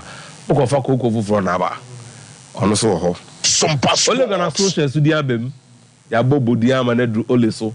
So bit ma ba stopgap coach. Yes pa. The kakwe di mu 99 no asabe coach mo. Just imagine one of their darkest moments no had this guy involved. Now they also be coach mo. That been funny. Now, the current VfB Stuttgart coach, Sebastian Hoeneß. Ole Hoeneß, no. Clearly, done. But the main guy, the more preferred candidate, Senka, only the brebre, now the most season in we, no more season, near more pen pano. Xabi Alonso, fancy. Nipa no stopgap coach, no. Another stopgap Seba. Can you imagine? Julian Nagelsmann, ntawantawa buy inti, and na yekofa Thomas Tuchel buy. Obaya, say do level say anhwa ebe manako. As early as fall spring ya, na different power for Abashanana. Can you imagine? Think about that for a moment. The Jerome, Chelsea Champions League win elevated him because. What did he do in Germany? Oh, and Bundesliga, no? Mainz, Dortmund, near club here, and he couldn't do. But about the Champions League, no Chelsea. Anything in the Chelsea is your son. No, the boss, I find out you'll be one. It elevated him. But by Munich, I'm more be we hear BS of the excel. Last year, you're not a league no more. Yes. Dortmund had the league in the chair. Yeah. Everybody in Germany attests to that. But Nimre knew. Look, this is his time. Bayern Munich. Oh, come on. It's quite painful, but it's a team no more matches a hard ring. Mira. What can I say? Well, not just say my kind Bakayoko Ninsam Nibia. Na Mira Hokakra. Say Sompa Sports. I feel sorry when him cry. Kasa so on cabin channel. You see, circumstances it means Samuel Mao. One, Timo Bakayoko, no, he's not strained to the Bronifan adversity. So, when you hear him, so Timo Bakayoko, and this will be our reign and say, oh, no, where who be because he will know Paris, suburban area, we have a new room, sir. Our teams, we are Casamanca. Ofi Paris, Hono, and Oko joined Stade Rennes at the age of 13.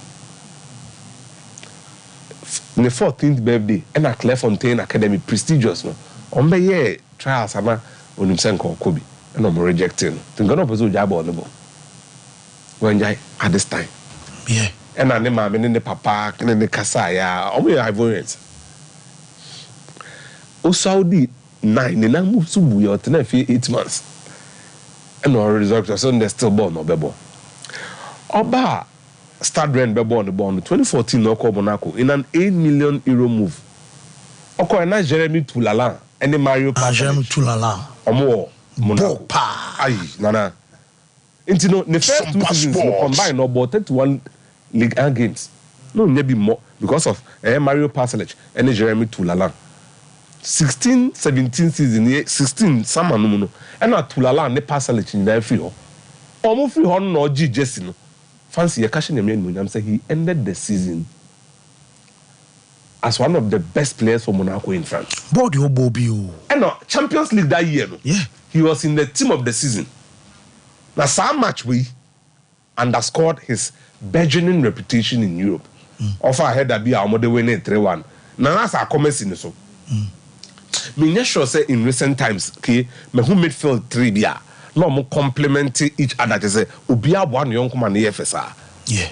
Bernardo Silva, Fabinho. And I know no box to box no. Sompa Sports. Kobasa say akuma cry enanimu. Bakayoko dimbo ni bo. Na Bakayoko sa ye no obitima ye sa ni nyina no. Na Claude Makelele ntia.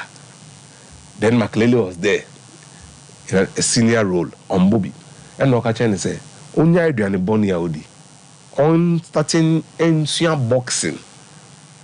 And now on skipping more, no skipping, say your boss skipping. On your more. Until I said the change in diet and these training methods. Anyhow to fine-tune his role and the mass no obey son. And you see, in his first season, he was okay. Oba no. He struggled to adapt to the intensity of the Premier League, but his potential was never in doubt. Chelsea expended £40 million to sign Timoyo Bakayoko. Sabreno, he was the second most expensive signing in the history of the club.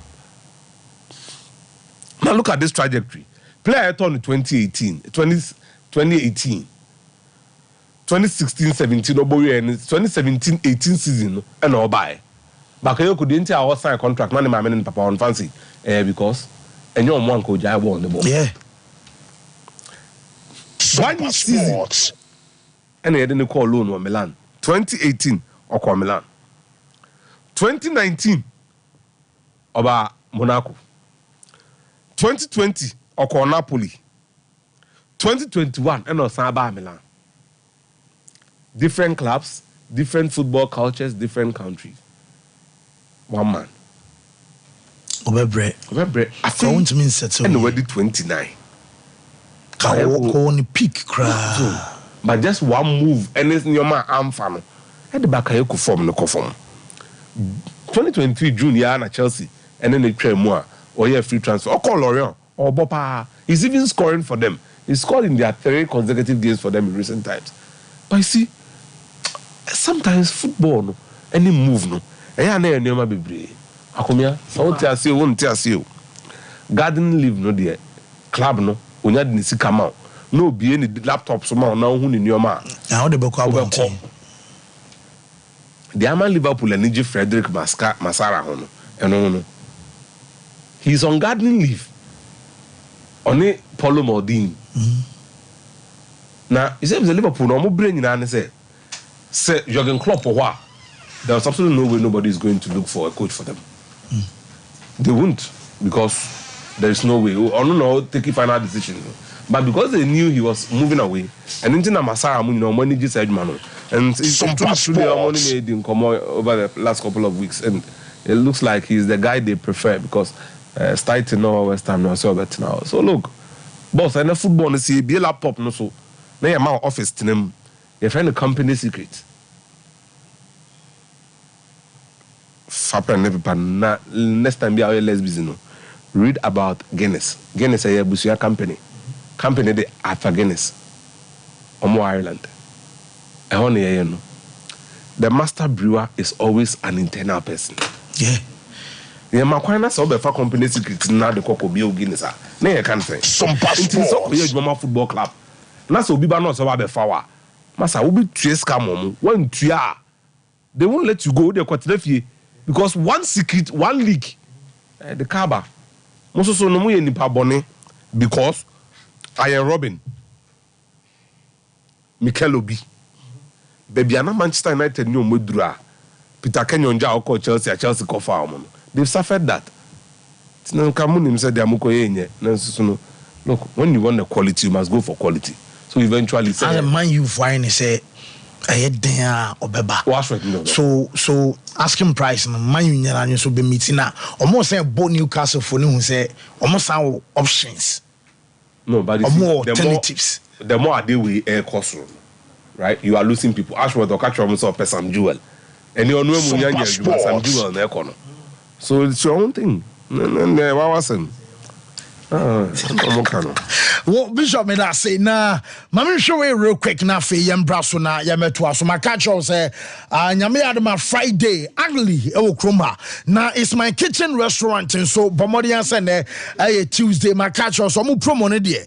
Almost Shasi, it's my kitchen. Ebe 7 and a Pebi episode D, Ebi Ghana Memoir. Say, I am best local, Safe Continental, and it's just a Chinese cuisine, it's my kitchen restaurant, and so Ebe 7. Kama wunyis kan twaduane always my kitchen enu hoda esanse omoduane bi omoye biane aduane bi omode ma obia no enso kama pizza Wednesday ho ana afi banku and tilapia Thursday enso ho no buy one get one free say banner say drinks ice cream no baby abetena didi baby abesa no na fofo na ahoho no nyina akono is my kitchen oye program wo be serve nuane wase wo be serve drinks enso wase a fama is my kitchen on be serve am obi anso anya bi akana no said beya among for dimbone enso enko it's my kitchen Eben Stadium Babera omo ba bia traffic light na won nchemon ma pena sabe komo 0265 7070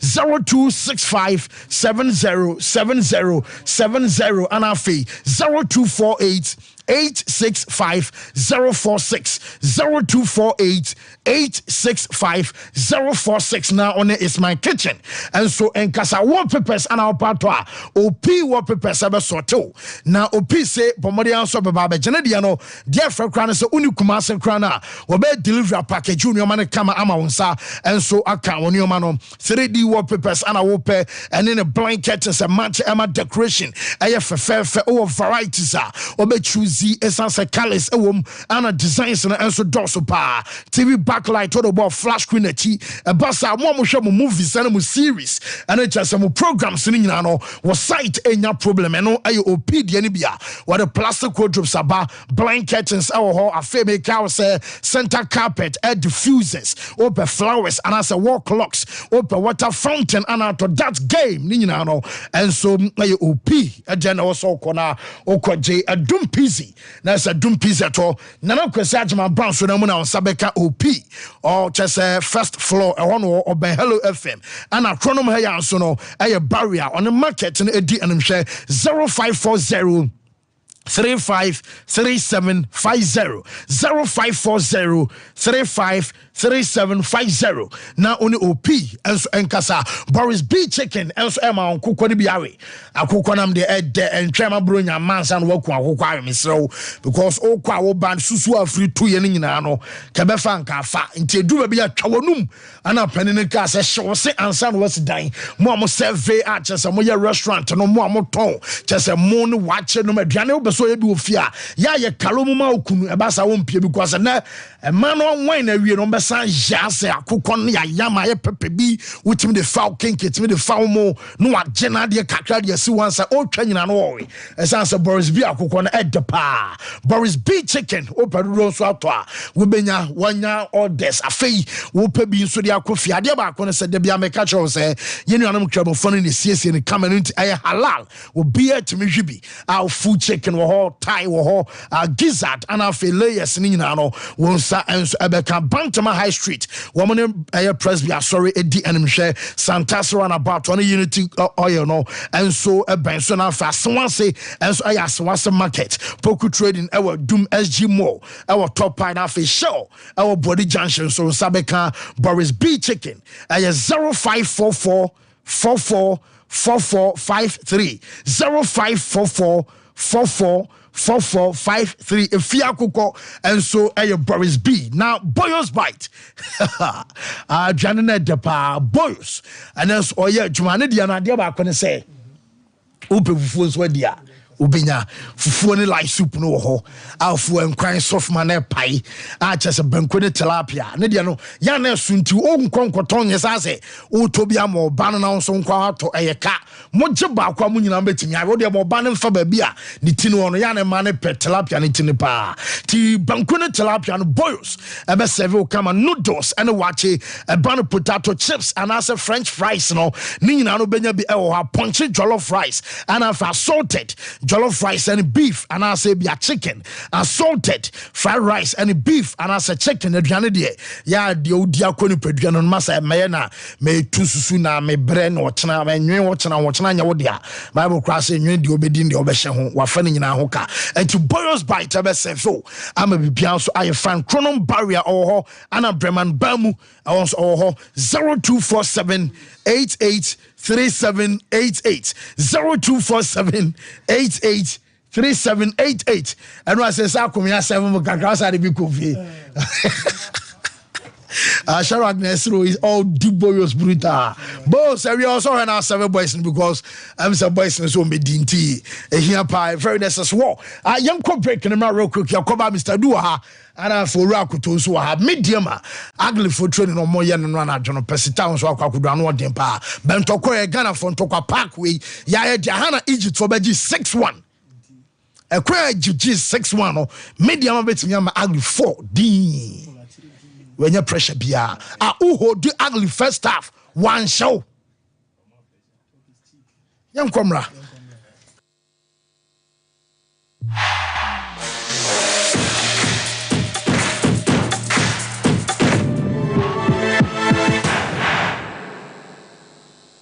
Hey, Sewa, me who watch you. Me na no me bisa cry so kwa brochu.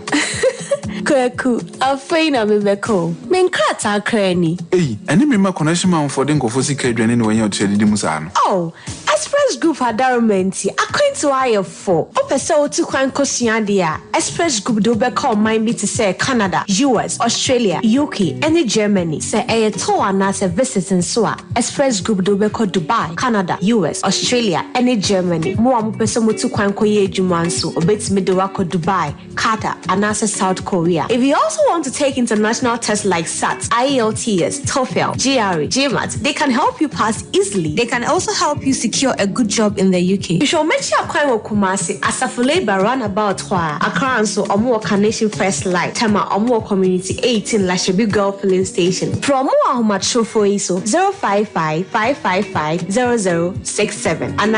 0249-000448. Mamisha, time HH Heba Mr. Bina Unumi, and ya what dropa, a ya draw, a ya draw say, a mani pedian quamuano, and ya wadding, na a quotia yare, and train yare and san wakakoto, fire word draw, nan nominal abribia, can noga company limited.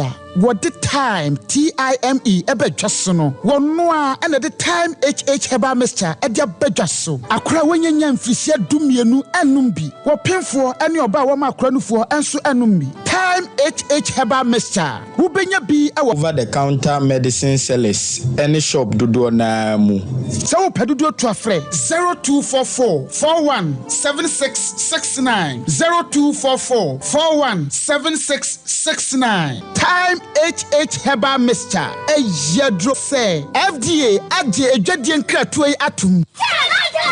The ones that now from toothbrush no. Why and toothbrush no. Ninya Ashford. Nah, Ninya Ashford dear. Not so evident no way. Who that the evidence bang? And then Ninya Ashford toothbrush. Oh sweetheart, Ashford toothbrushes no. You want different types. She abena de ya moku Ashford Princess and now bra could you so Ashford Galaxy. What dear na ira no so Ashford Evident. Media so Ashford Executive and now my media no so Ashford Friendly. Without Ashford toothbrush my dear, Ashford toothbrushes are who do dear. Papa, moto. Ne to me bro do me ye dani bia akwashisha ho. Ashford Prince, Ashford Princess, Ashford Friendly, Ashford Evident, Ashford Executive, ne Ashford Galaxy toothbrushes. Fibo Ventures na kofa bedaso. To phone for 0241 545 646 and 0200 600 934. Ashford toothbrushes. They will soon need. If I shop, I'm sure you'll buy it. Brother, and not to give. What time about Michelle see about Queen Wayne and say? Bra, said your time about Mister, as your Jimmy fearful, and not the about ever so. Really, I know this offending now. Bra, some make us a maybe time about Mr. Huadancia. We are singing now about Timinka. It is some malaria. Where do any time about Mister? I never go, dear, and what I want to me any deal. What do any time about Mister? A drink and your ma or bar waffle through. Dear, what mark for down for any aquada when you fear do you and son of the time about Mr. Draven. Shasawako Hospital and NASA lab. I'm what who said, oh, a GD malaria be answer. I also time me a TIME. Time about Mister. I feel malaria fever be than is Ziva a woman. Ubenya be at all ever over the counter medicine sellers. Any herbal shop to draw namu. FDA Aji a judging cratoi at all. We are back, bringing you the latest lineup from Betway. Betway starts strong with their front two, with Free Play Friday and Swipe Bet. In the middle, you've got all the control with Cash Out and Build a Bet. Plus, with Win Boost, you can boost your sports bet. At the back, they have Smart Picks and the Partial Daily Jackpot. You always get way more with Betway. As you might see.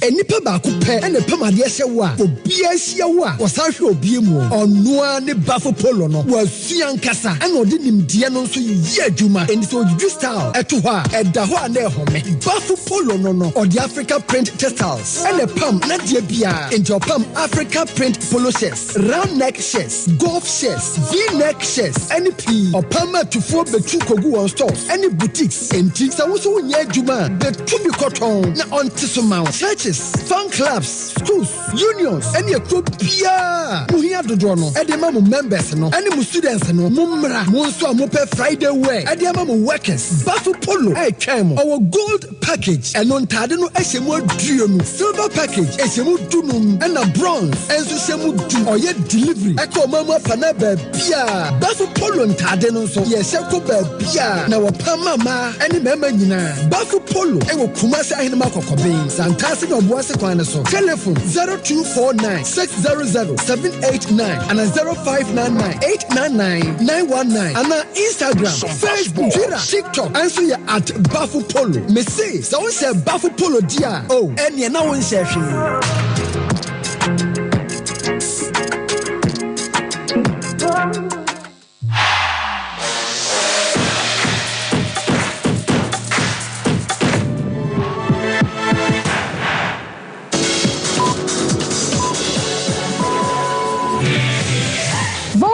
Ghana, Essa Ako, Telicelo.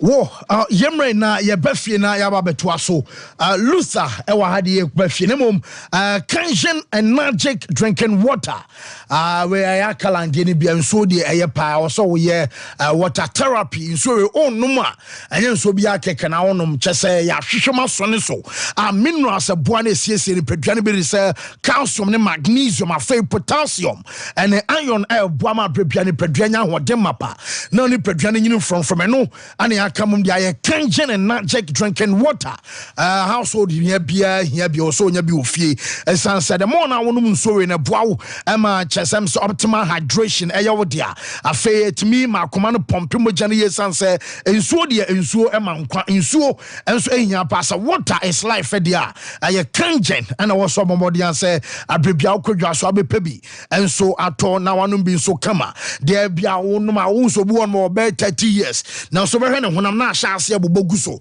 se wo mpesa honam ne be se bia sansuo we enso ebebu apa ensuo akwani paduanum no manya wadwen se de boys ne ka se nsu fin bia dumja to nso banum suo bia de akọ system no wo ha ho enum nsuo nsan konko fa yade mani padua num nsu pana prako no Kangen and Magic drinking water and kamfo edi ama babu ama chese abe regulate body temperature ne ye a chese wakoma ebo ho ban we liver benya ho de na so kidney enso benya ho wɔde pɛ na ɔmo moska kra ka se kidney ba kwa failure na kyese na wore ho ameska no kra di ye ne nwono ti momode anso be no mu supa no preko na afei enkofa ha bia enso emfama wodu Tafuni Road abenya bia na se Breman UG su benya bia to Abawa Ruth aye Tafuni Road Abawa Ruth kwan so junction omo enso ewo ho open orders ni bia 0241 449191 0241 449191 and I say 0507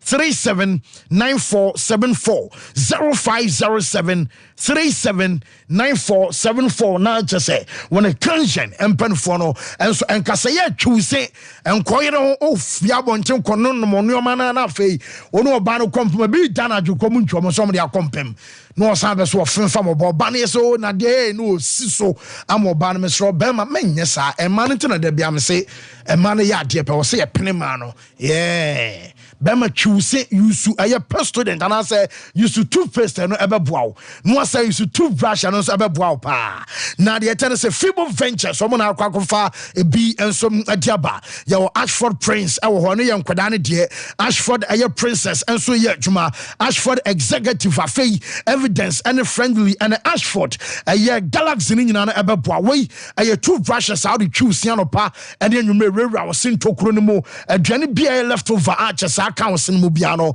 a bay apie whoop toothpaste nibi swata afri fresh about toothpaste esan say yade yanka say hi and I know a bow emonum eye sham get clear toothpaste and so monum atoso wanum ebedaho alo toothpaste juma and a peppermint a toothpaste no so bow which you touch from asabon sampa or touch from aswa toso aduane bia benya biano obeso and finish it just saying you toothpaste and a toothbrush we use the choose ebesa mo no munka ne nyina be free ho ekwan so emabjeme san say o use Fibo almost product ni bi 0241 545646 0241 545646 and I say 0200 600 934 0200 600 934 na just on Fibo empenfo no and so enkasa loser fancy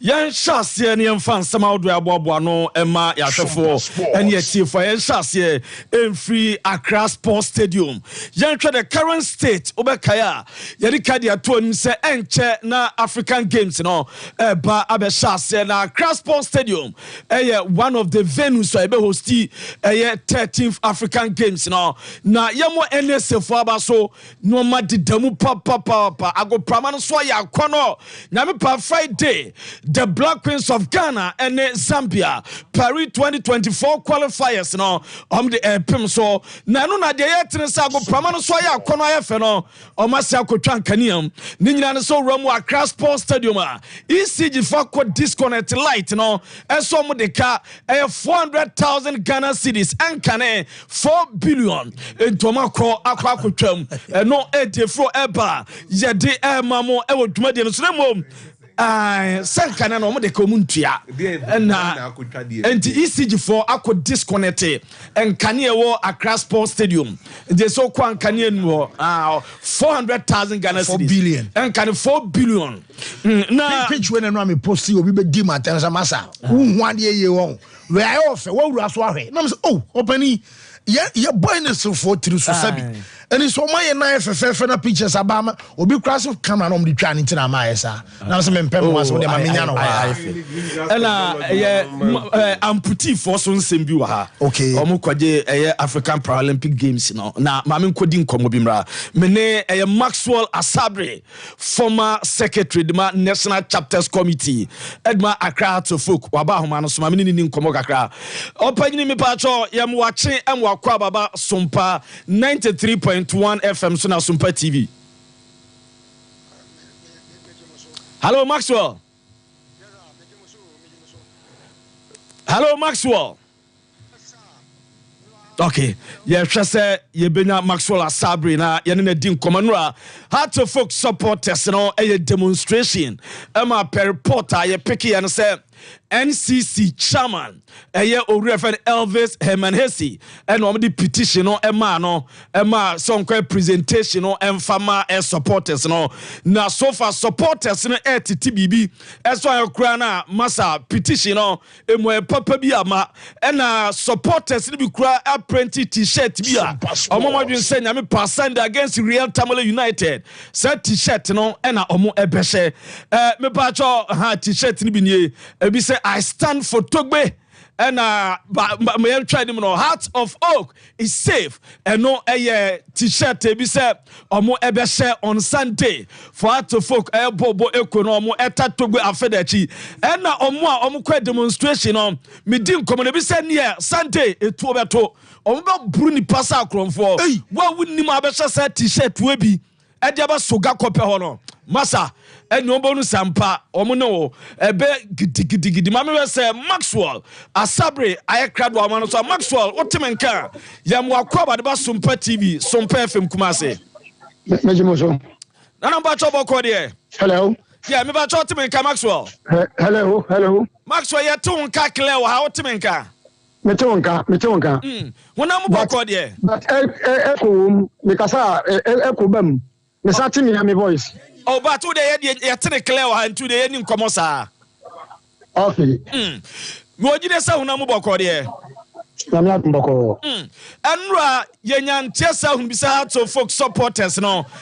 Demonstration dey chia club no panyimfa sa mo pe new board members.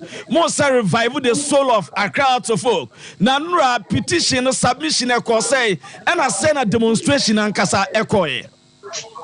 Damasi chama tiefo na anya hwefo na medical aka say soga ko pe ntokwa bia nkosi ho obia na obia nkoko ntokwa de obe pretty t-shirt or kwan so pretty t-shirt obia nka so obia na obi di ko ye kitikiti bia or stadium bia let me clear that statement ubehwe me nature me dey ha sechi violence dia in my problem.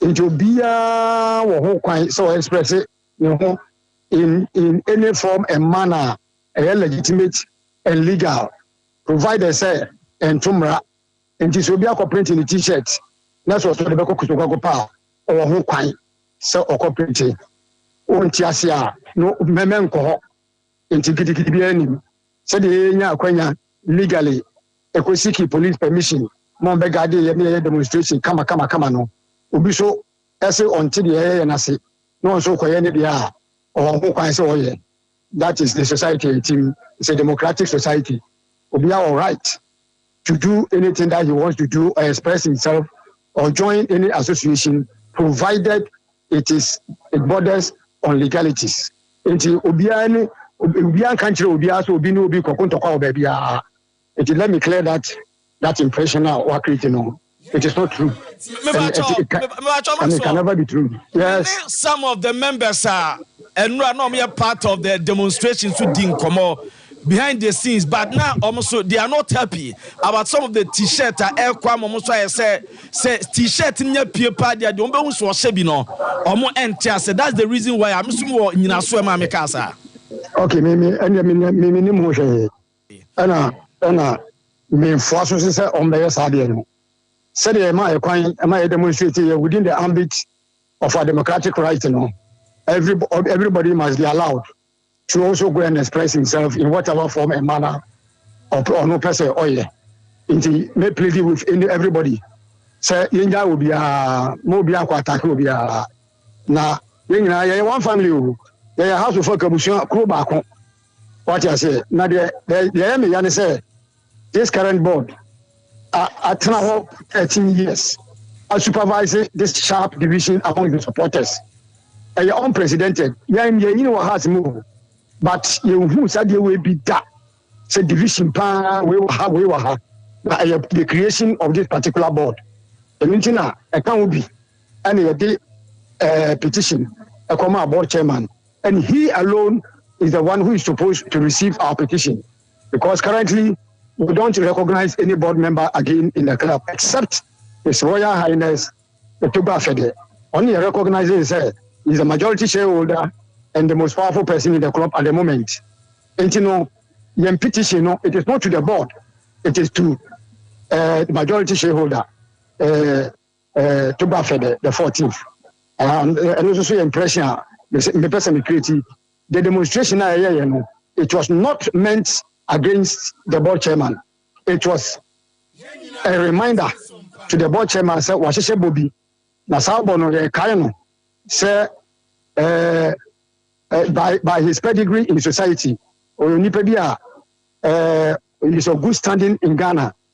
Wabono bra, or penina, Dibra was pa into or Casamoa, Yina, talk among Yayagabro. Sanya sa, Anka AGM Kra Yakono. When we say agitation beyond my AGM, that it is because of his huge personality.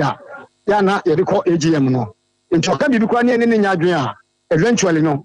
Utimika Bibi, laying in Yadrin, na AGM Naiboko, young call AGM and Kontokwada. It is because of the respect and reverence we have for him.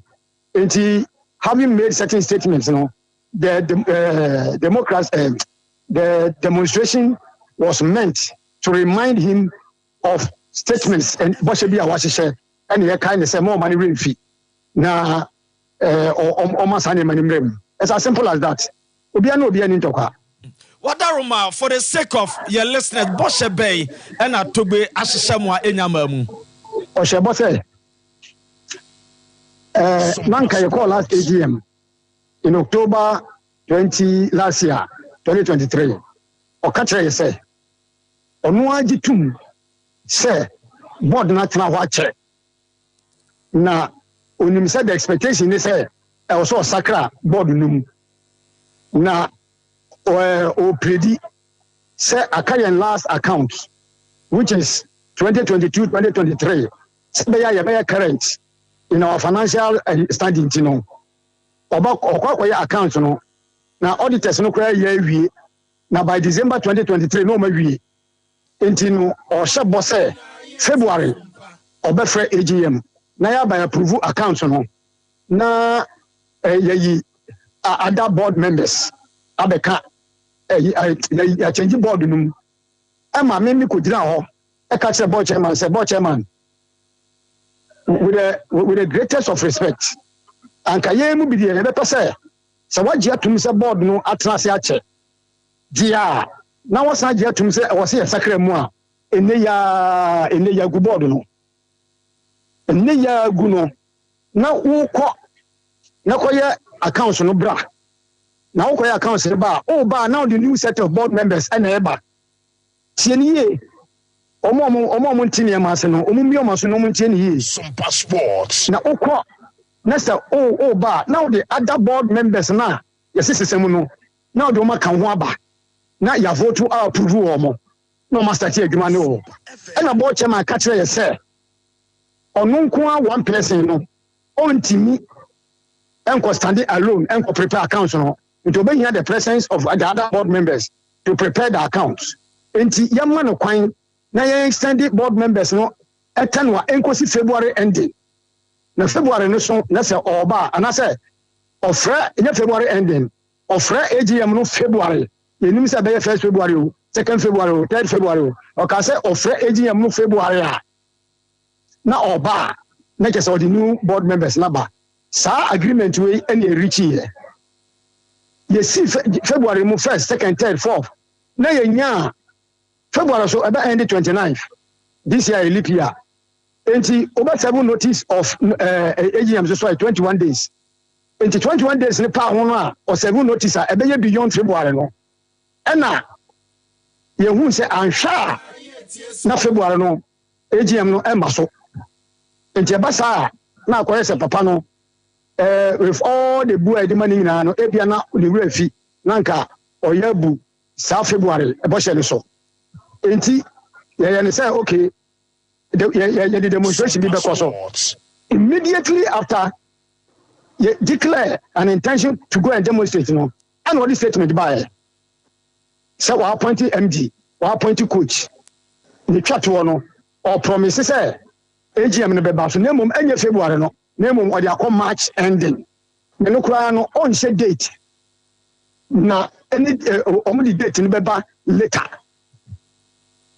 ni say February I can say maso say am pattern kai maso okay sa come match there ya ni problem ye be ye bibi e dey reminded board chairman say February na ni suspect say maso no ampa amaso ne mom match in pan ko 10 match 31st there ye streno mom postpone biem on prepare new set of board members na match ne ba say the one wa se bono match ne ba on form mra na approve omo na nkofo foforo no ene ne nya adwuma tie enti ade a reminding no yes ade no right say what the petition mo de ma NCC chairman Elvis and mo de shine sana so said ya mo patch wa mo kaka no say ebre no so na mo anya mo bia mo next action a mo be ye ne de bato obi antata obi a board chairman yebuno nti ka se de mo tata no a cho man kasa me ba cho anya bi wantene man kasa mo tata me senra mo submit mu petition no minyane ntese National Chapters Committee Chairman Elvis na mo di sine so a oko present na se ekoba se mo hwa no kosi 31st March yi se bibisa ansi a dey na mo beye oh bibisa ansi a ye free se ono a ahyebo akosi ho no na bibisa ansi a ye ni hwia ye beye but e betre bose no e hu nsusan so eno an e betre ya papa no me pacho oyobi a some passport odini huni wa bobra papa ya fere no so enu ntina mi kan ka kire wo se enema bebre AGM na ayeko no enema bebre wo hanke ne ne nya adwen but ye hwe ne dibre no ene ne stature no eye no aka bibituma ne agye atum aka bibituma ne agye atum ye mpese be bibia enukra ne yame anim ni se boshe no kra no o hye na eduru ho no free say new board no omunya ready kra no ba no be pacha say o mun sama me extension na me sign the board we ntina for some time due to ABCD ntia ne hwe na say resonate with us say de bia ye no ye je no ye ne be ya adwen ni asama extension ne ke say ebuo abam ne mo say wo ka say so when ni so a mo be den a ye ni hwia ye be ye na ni nyina ne say na ebema ya adwen a kire ye say e bia opanyin no e bia na ne wura fi no ho no bia wanka ye be sa kai no okay na mom ne ye ntimi nka say e bia wadi atro ana odada ye ana bia ntimi nka sa na mom no e be sa kai no ya kire ne say se ni wura fi a ye sere no on sa ma ye time na ebi a wokɔ na chi a akofa fofo na ba sɛ de okate ye mane tire no na mom no ye ne nye gidigidi bia enye yesu ban no mate Maxwell beda se obra oje ya woni Sompa TV Sompa FM kuma se edi nkomo any clarifications a odiame nyankopon hira opa mesmo da mase na mi shamu na okay di fancy je mo achirichi ma edi amaya ma bibia so eye kama nti de tema unse ene ye wa hoho bi e wa ha ye no mo e ba be di nkomo pa na mi sister so di ni birthday nti me sorry de ma me wo se no happy birthday na yakopo insha no oye oba pa wo kira de e wo eye atu presby A primary ye friend no Madam Osa Paulina ene madam birthday nti madam me ma happy birthday yakopo insha ye ma trim kwa no mo akoma so ade Sports. Okay, well, yamre na fei Patrick Akoto ewa hana me ka say Mr. Du enso ewa ha nemum Bafu Polo es da so ye adwuma maka cho say yanwa da biantare a ye hwe no ye Bafu Polo ensa no afei companies amope Friday wear dey ama ye mo workers and school for no so no wa ni school a che so besen kwara no hwe e be say Friday wear and as Wednesday wear no ye Bafu Polo no also ko hunde san say oyisu yankase em print and didi juma African print or the be ye polo shirt or the be ye round neck or the be so ye V neck and fee what the bin so a golf shirt achese FPA obetimi a share the akọ program BRC a share the akọ adwuma share the akọ sorry achese oban be me ba ware mu photo shoot ni nyina no as say ha ho hwe obotom na hwe so na fire wedding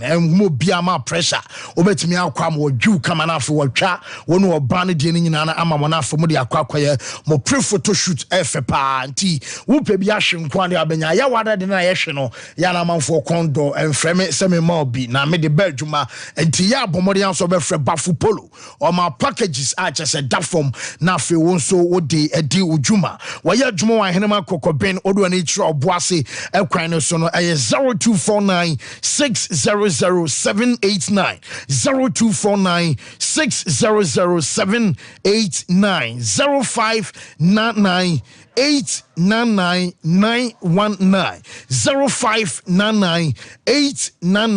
0599-899-919 now on a Bafu Polo and so enkase Kulun Ghana Limited wamo de China nupa anabadwaso wamo so China nuba na wamo ha mana de ye adwuma enti se oyo ba na wotemen kan na no pay a me mo dread furnace araba bazin tablet ano ano ba bedu akagina mu eno ano ba beboaw menstrual pains and disorders so your banner bosumen so unhu nioma so ye enioma nkose de wonso si pena wadro no araba bazin tablet afe oba awon nsam aye den ama wadro we ebe ohro wa wodie ni mu ama oba entempa no bema na beye ba enso de ato ye funu ni mu woni chese pepa so ne bema be hiem ewo mpam ene ye kan se libido ewo fom bomode aso be pija watenkam ama watenka no so abasro eno araba bazin tablet Mr. Q bema dupa na sexual weakness ebeyi sisiyade ene chese low libido ewo bemam slow erection se bia hontimi sorry ye premature ejaculation hono kwa no se nyame ya adwene sorry a ni na chese buni mu asia wadro no Mr. Q afi bemam so adwun so a ya na bemam ya obemam ehihyew se dwonso crowd wa usuro so kwa dwonso wodwon so na wo kam edro no hunchu capsules eno ana ebeboa ama wadwon so ya wo kan wade na hye o boxes mu no ensan kwaso engum prostate cancer and prostate enlargement ni nyina no edrowei and ebebo ho ban na afi ayi ede afri oni pedua ne mo 0244 275429 0244275429 0206 271016 0206 271016 na chese oni kulun empenfo ne enkasa obaso ye adwuma ma no ne ana so obaso to a suku so enso awa brochira express group and eboaw express group edo be kwesan se school for no so obaso to a suku so awa ma no ne there's a scholarship benya number requirement and as pass score ni nyina no I was say follow SAT and GRE when you pass score na just on express group empanifo no and so edinsa so omo na son edo fam amount so atimi atwere na afi we twa ne kama so ye nurse ni we ye midwife for be so kwoto wa dwuma so e Canada US Canada Australia and as UK New Zealand and Germany nyina no express group empanifo na do be call doctors no kwa bi fa wo requirement na ayot no enti yebeson ama so atwere no watwa visa assistance afei eba se ticketing mo ambesa mo ko holidays mo ambesa mo ko to ni nyina no express group ayadwo kumase ya omo e liberal about afei crime Kaneshi First Light obehu omo ana wo ko takrade so market circle wo mene hot and store fast food edi and mhwe sunyane so no aye sunyane Silver House building emo wo mo eben court dining at Tamalin so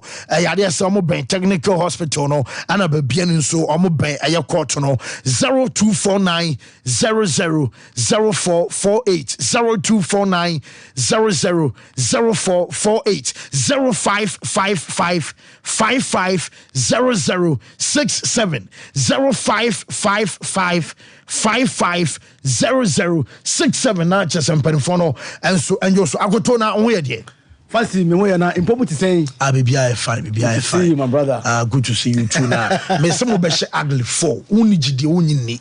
Oh, man, can't say me need it. Me say a big game. A tough. Yes, but in as much as say who gidi no. I say was I cautiously optimistic. And they no so they reward because you the biggest club in Africa, Nebono. Sompa Sports. Pressure. General send him message. So, Samam fa media man ko nsu amunti me no mo top pressure. Emma yonkra na nidi kan match ya ominia. Ne yetie for ne ahwefo nyina. Here is home, you know, ba na mani agipa. Aye. Tini me top pressure. So kasefo no so kwa ya ne tini we ya afeni ya ba. Tini man kakra. Me kai say ye call e be start ye call first leg no work na. First half no fancy. Your boy, goalless. Mr. Kai, afa. Time started saying me was so to Mr. Kai. I didn't be for ball 68 minutes. Wa a ball 1, 2. I feel I'm with the ball now. I'm ball 1, 2, 3. I'm on the team. No 1, 2, 3. Ah, no go for him. Ball no money say. I'm ball 1, 2, 3. I'm on the was a Ghana for say ball no. Yeah, betcha na fe na we are present the team na fe na no down. There be omo money sir. At the first half, no more bonus. No, first half, no. It is same, but the boys were compact. They were okay. You know, the cohesiveness was there. But I think, say after first half, no, respectfully, it's removed by. It was like, and you lally about first half, quite goalless. And second half, no. You say, it's so boas, yeah, ball. It was a ball. Was it? We say, so sad. I feel that's pass a cry. What's a ball? No, pass the ano it's a bonus. I want to look, they are good team. And I think that, but you see, any sports hired Babayara Stadium. That's right. You know the history. Hana Egypt, Beji 6-1. You see, there's an exciting BB with Ali, Egypt, Ghana, Black Stars, and Kotoko. Oh, the last time Baha or Ghana was in 2006. I'm gonna Kotoko, yeah, Asante Kotoko. You know, goalless Obuasi. But last time on board Babayara was in 1987. Now I'm saying, oh, and Fuzzy. Near you who see the king can be an ati. Atisem.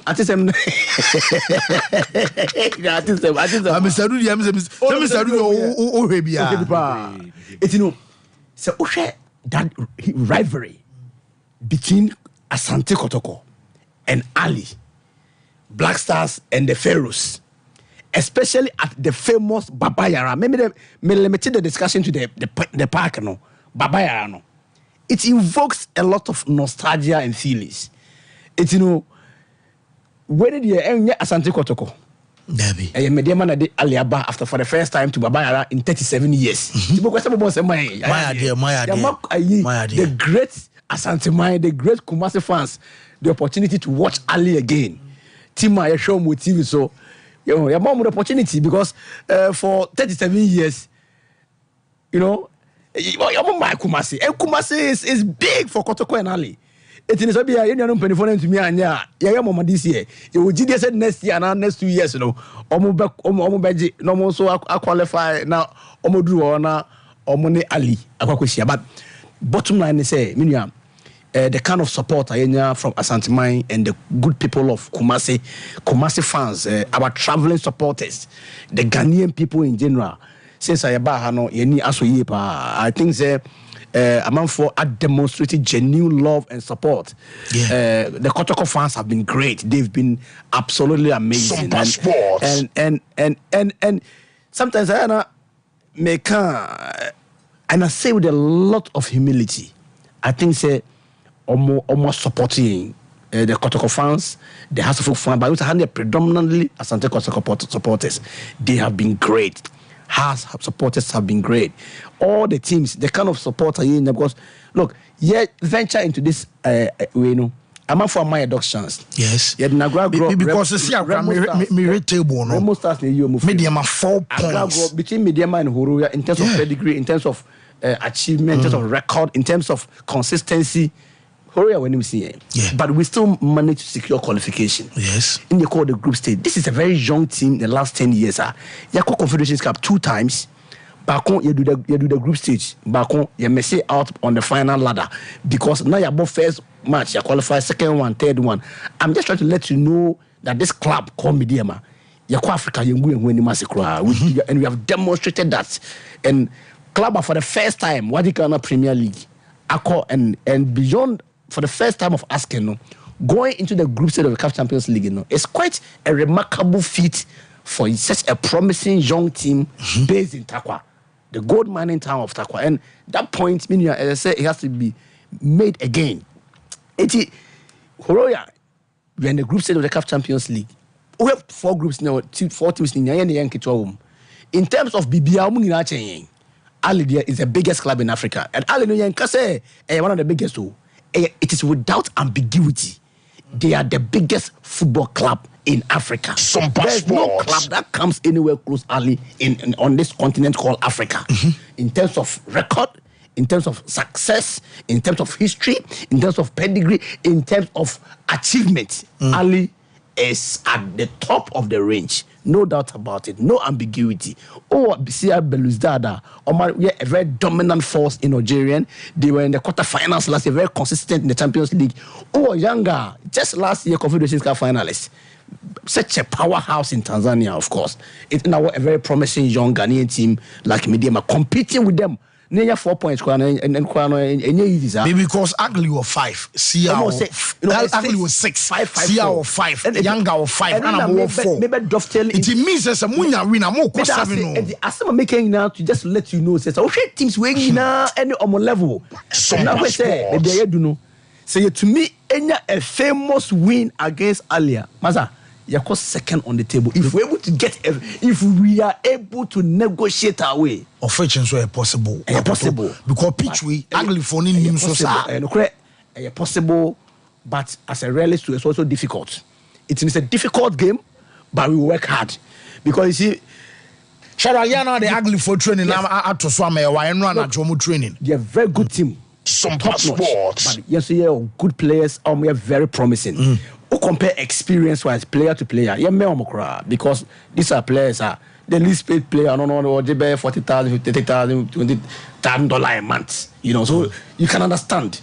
Yes, your boy Humodin in our Ghanaian context. Mediama, your boy Humodin Ghana, you're one of the best, if not the best. I'm telling you. We one of the best. For one of the very best in this country. Moses Ama and the team no ebom ho wani kakra under the circumstances here they would book room here make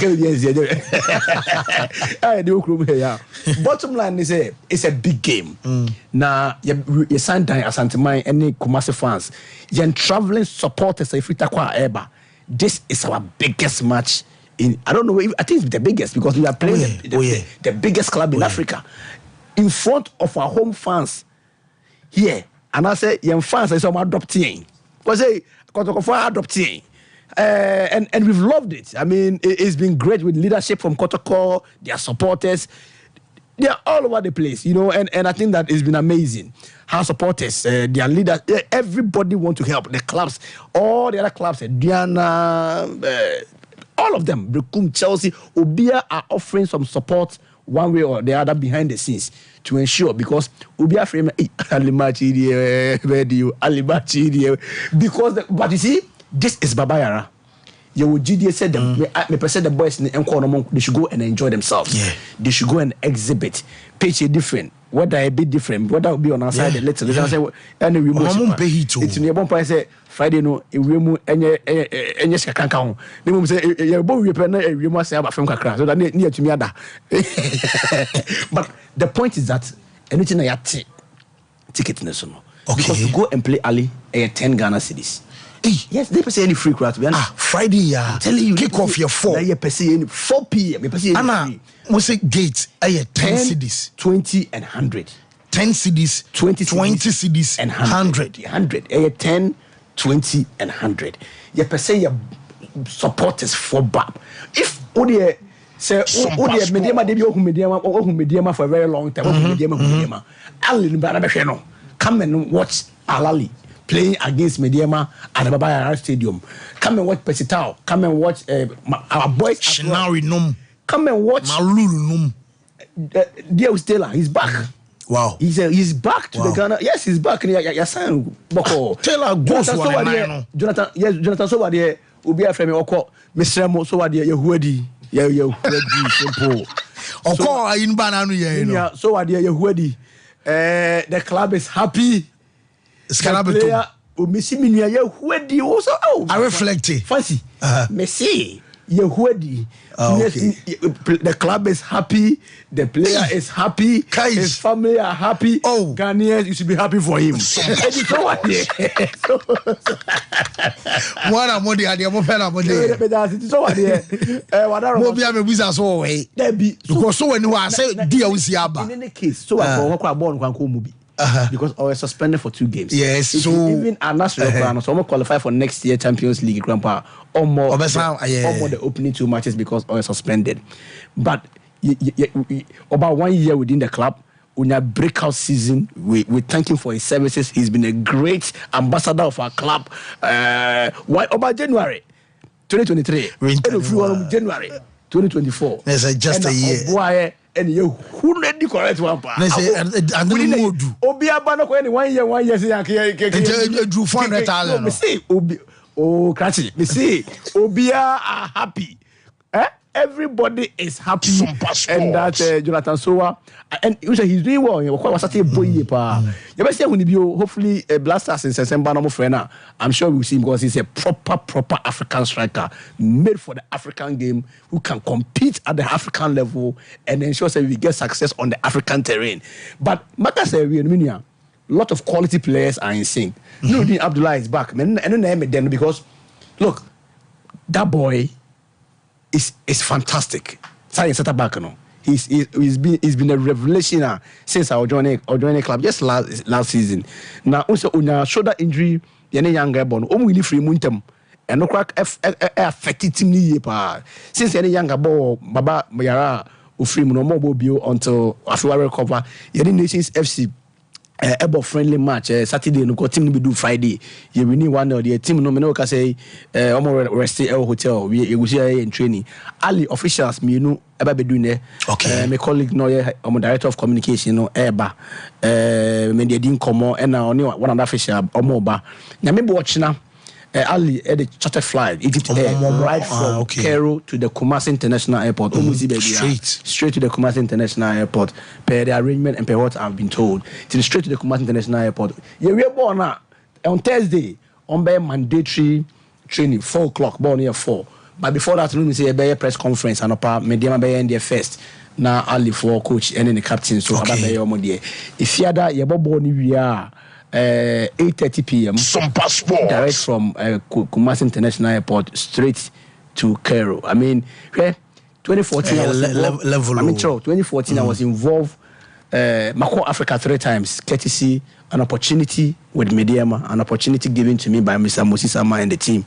My work 2014, 2016, I was heavily involved as well. And I'm heavily involved. I'm telling you, say, we itinerary near there. Me who itinerary BS in Lali there. Me who I'm say, Kai, God, we can say, God damn it. A man and play on one bread because no jet lag. No jet lag. Yeah, I don't know how you know. It's so cool. Transit airport more frustrated. Me say because ebiana tina yen see hia mo no because when mo na Africa na wo kono I guess we call Sompa Sports as I was saying about Africa. Yes, that's the difficulty.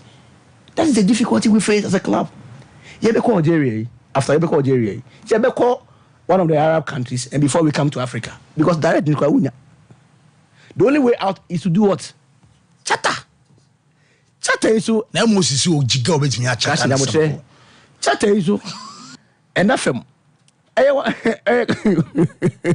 chata no enafem look for a man like Moses Ama an individual club of course with support from the board the management any sponsors or mobile to spearhead a team and go to Africa 3 times Maza I'm not sure any easy say the quarter cost and the house the financial watches and the financial capacity an individual club and now it's been stretched because now the Pinto Traditional Council for a percentage and yes Minia it has not been easy and he's been a real ambassador of Ghanaian football. Okay, so Moses Ama has been a great ambassador of Ghanaian football. If you not make an say Namebua Efiada Friday move for me beyond to check obia yesremo the way matayechi against 10 20 100 them ugly never town no yeah only say fancy get gate when about and be say 10 on the 10 days.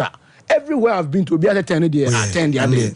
But in appreciation to the good people of Kumasi, the great Asante man, the supporters, all of them are Kumasi from Takrade, from Takwa, our great Takwa people.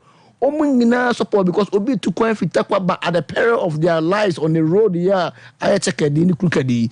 Na oba any mu traveling, ningina enyo oda oma.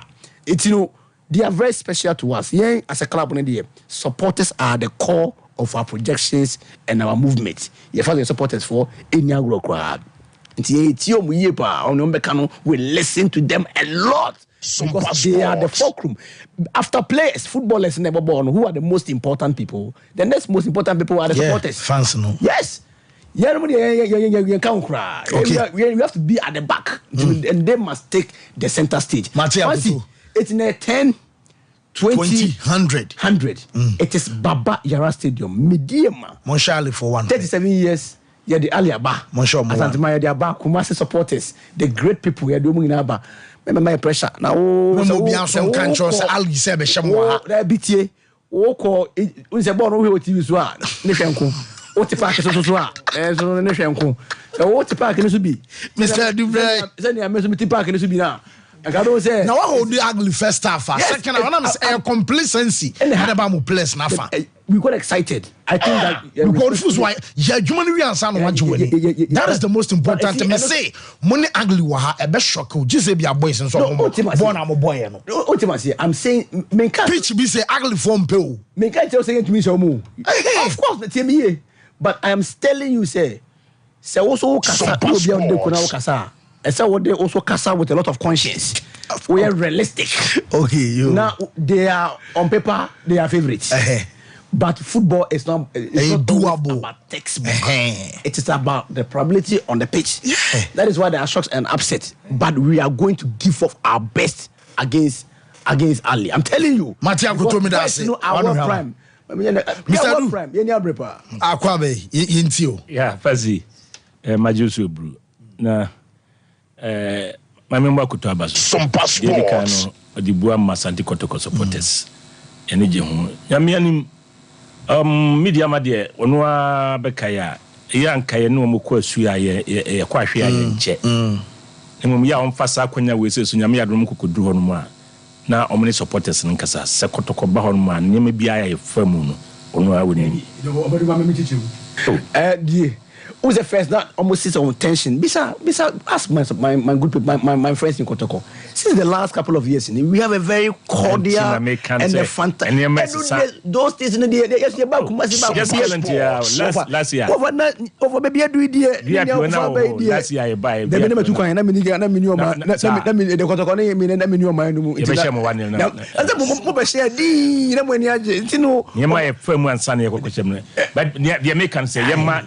Kotoko. Fantastic relationship. Yeah, support nyina media. Yeah, beba pa, beba. Even at talk no Mr. Jesimo say, ya na yeso ho bia na ni akase enso hu krum. Enu nti eye national organizer Kwabrechi Muku. Meka kire no na me do no ba ma no afre no baba beboa mu gate na ne yekoso bia no. Shebi o so mu bia no. Yes. That's a passport na ya kan me fa no ba. That's na ne meka sa Asante Kotoko supporters I'm simping for Titu Chamai Nana Pinkra. Okay. I say me fast da kase Emma Kotoko supporters and say nano you need to atre you ma supporters no fast so di anasa kwan fast so ba park no be support your team no ani je by ne do there din no kra na o share no first go no na obia ni say ya tough man no and so send ye see chanty and send ye see edimubube edi team na chi ma omo sorry ye no if you say ya dia so any nti ya dia sadaka se edimam nemom yemfasa nije no ento nchen cap na nesi so ejeje ekofo cap ya boy wie yensa som yaje fancy ni monyam shepa di Asante Kotoko because 24th year you remu team bia ni Ghana say waje cap just Asante Kotoko yen yetimaje cap edikan maiden cap 2024 apart from yen will be any ho enti no ye da supporters nyina ase na yemfasa nije no ento ho nyame yadoma memreda and ye started league no ye call was it Soga Coupe or Sompa Sports yene Heart of Lions there be a meka you say second di kokosacheniti ho amfuo no afeso ye maso a ne ntakraboa na omudwane sahel ayin profo ya Heart of Lions omna last year started league no omna beba ye nye do wa ha so hu ye target ani ye pe no omo antimi ama ye nnuru ho enu nti ye koi hakra na hwe do meba ye na ye kɔ no de na office on betima ye but ni ntima ye timi gina so ma ni je anase ye timi board draw no eye koro ye ne nkabomu bia supporters ni nyina timi fa adwene baako de bia meka ye matters for ye could be slogan was say ye kora igina ye papa mu a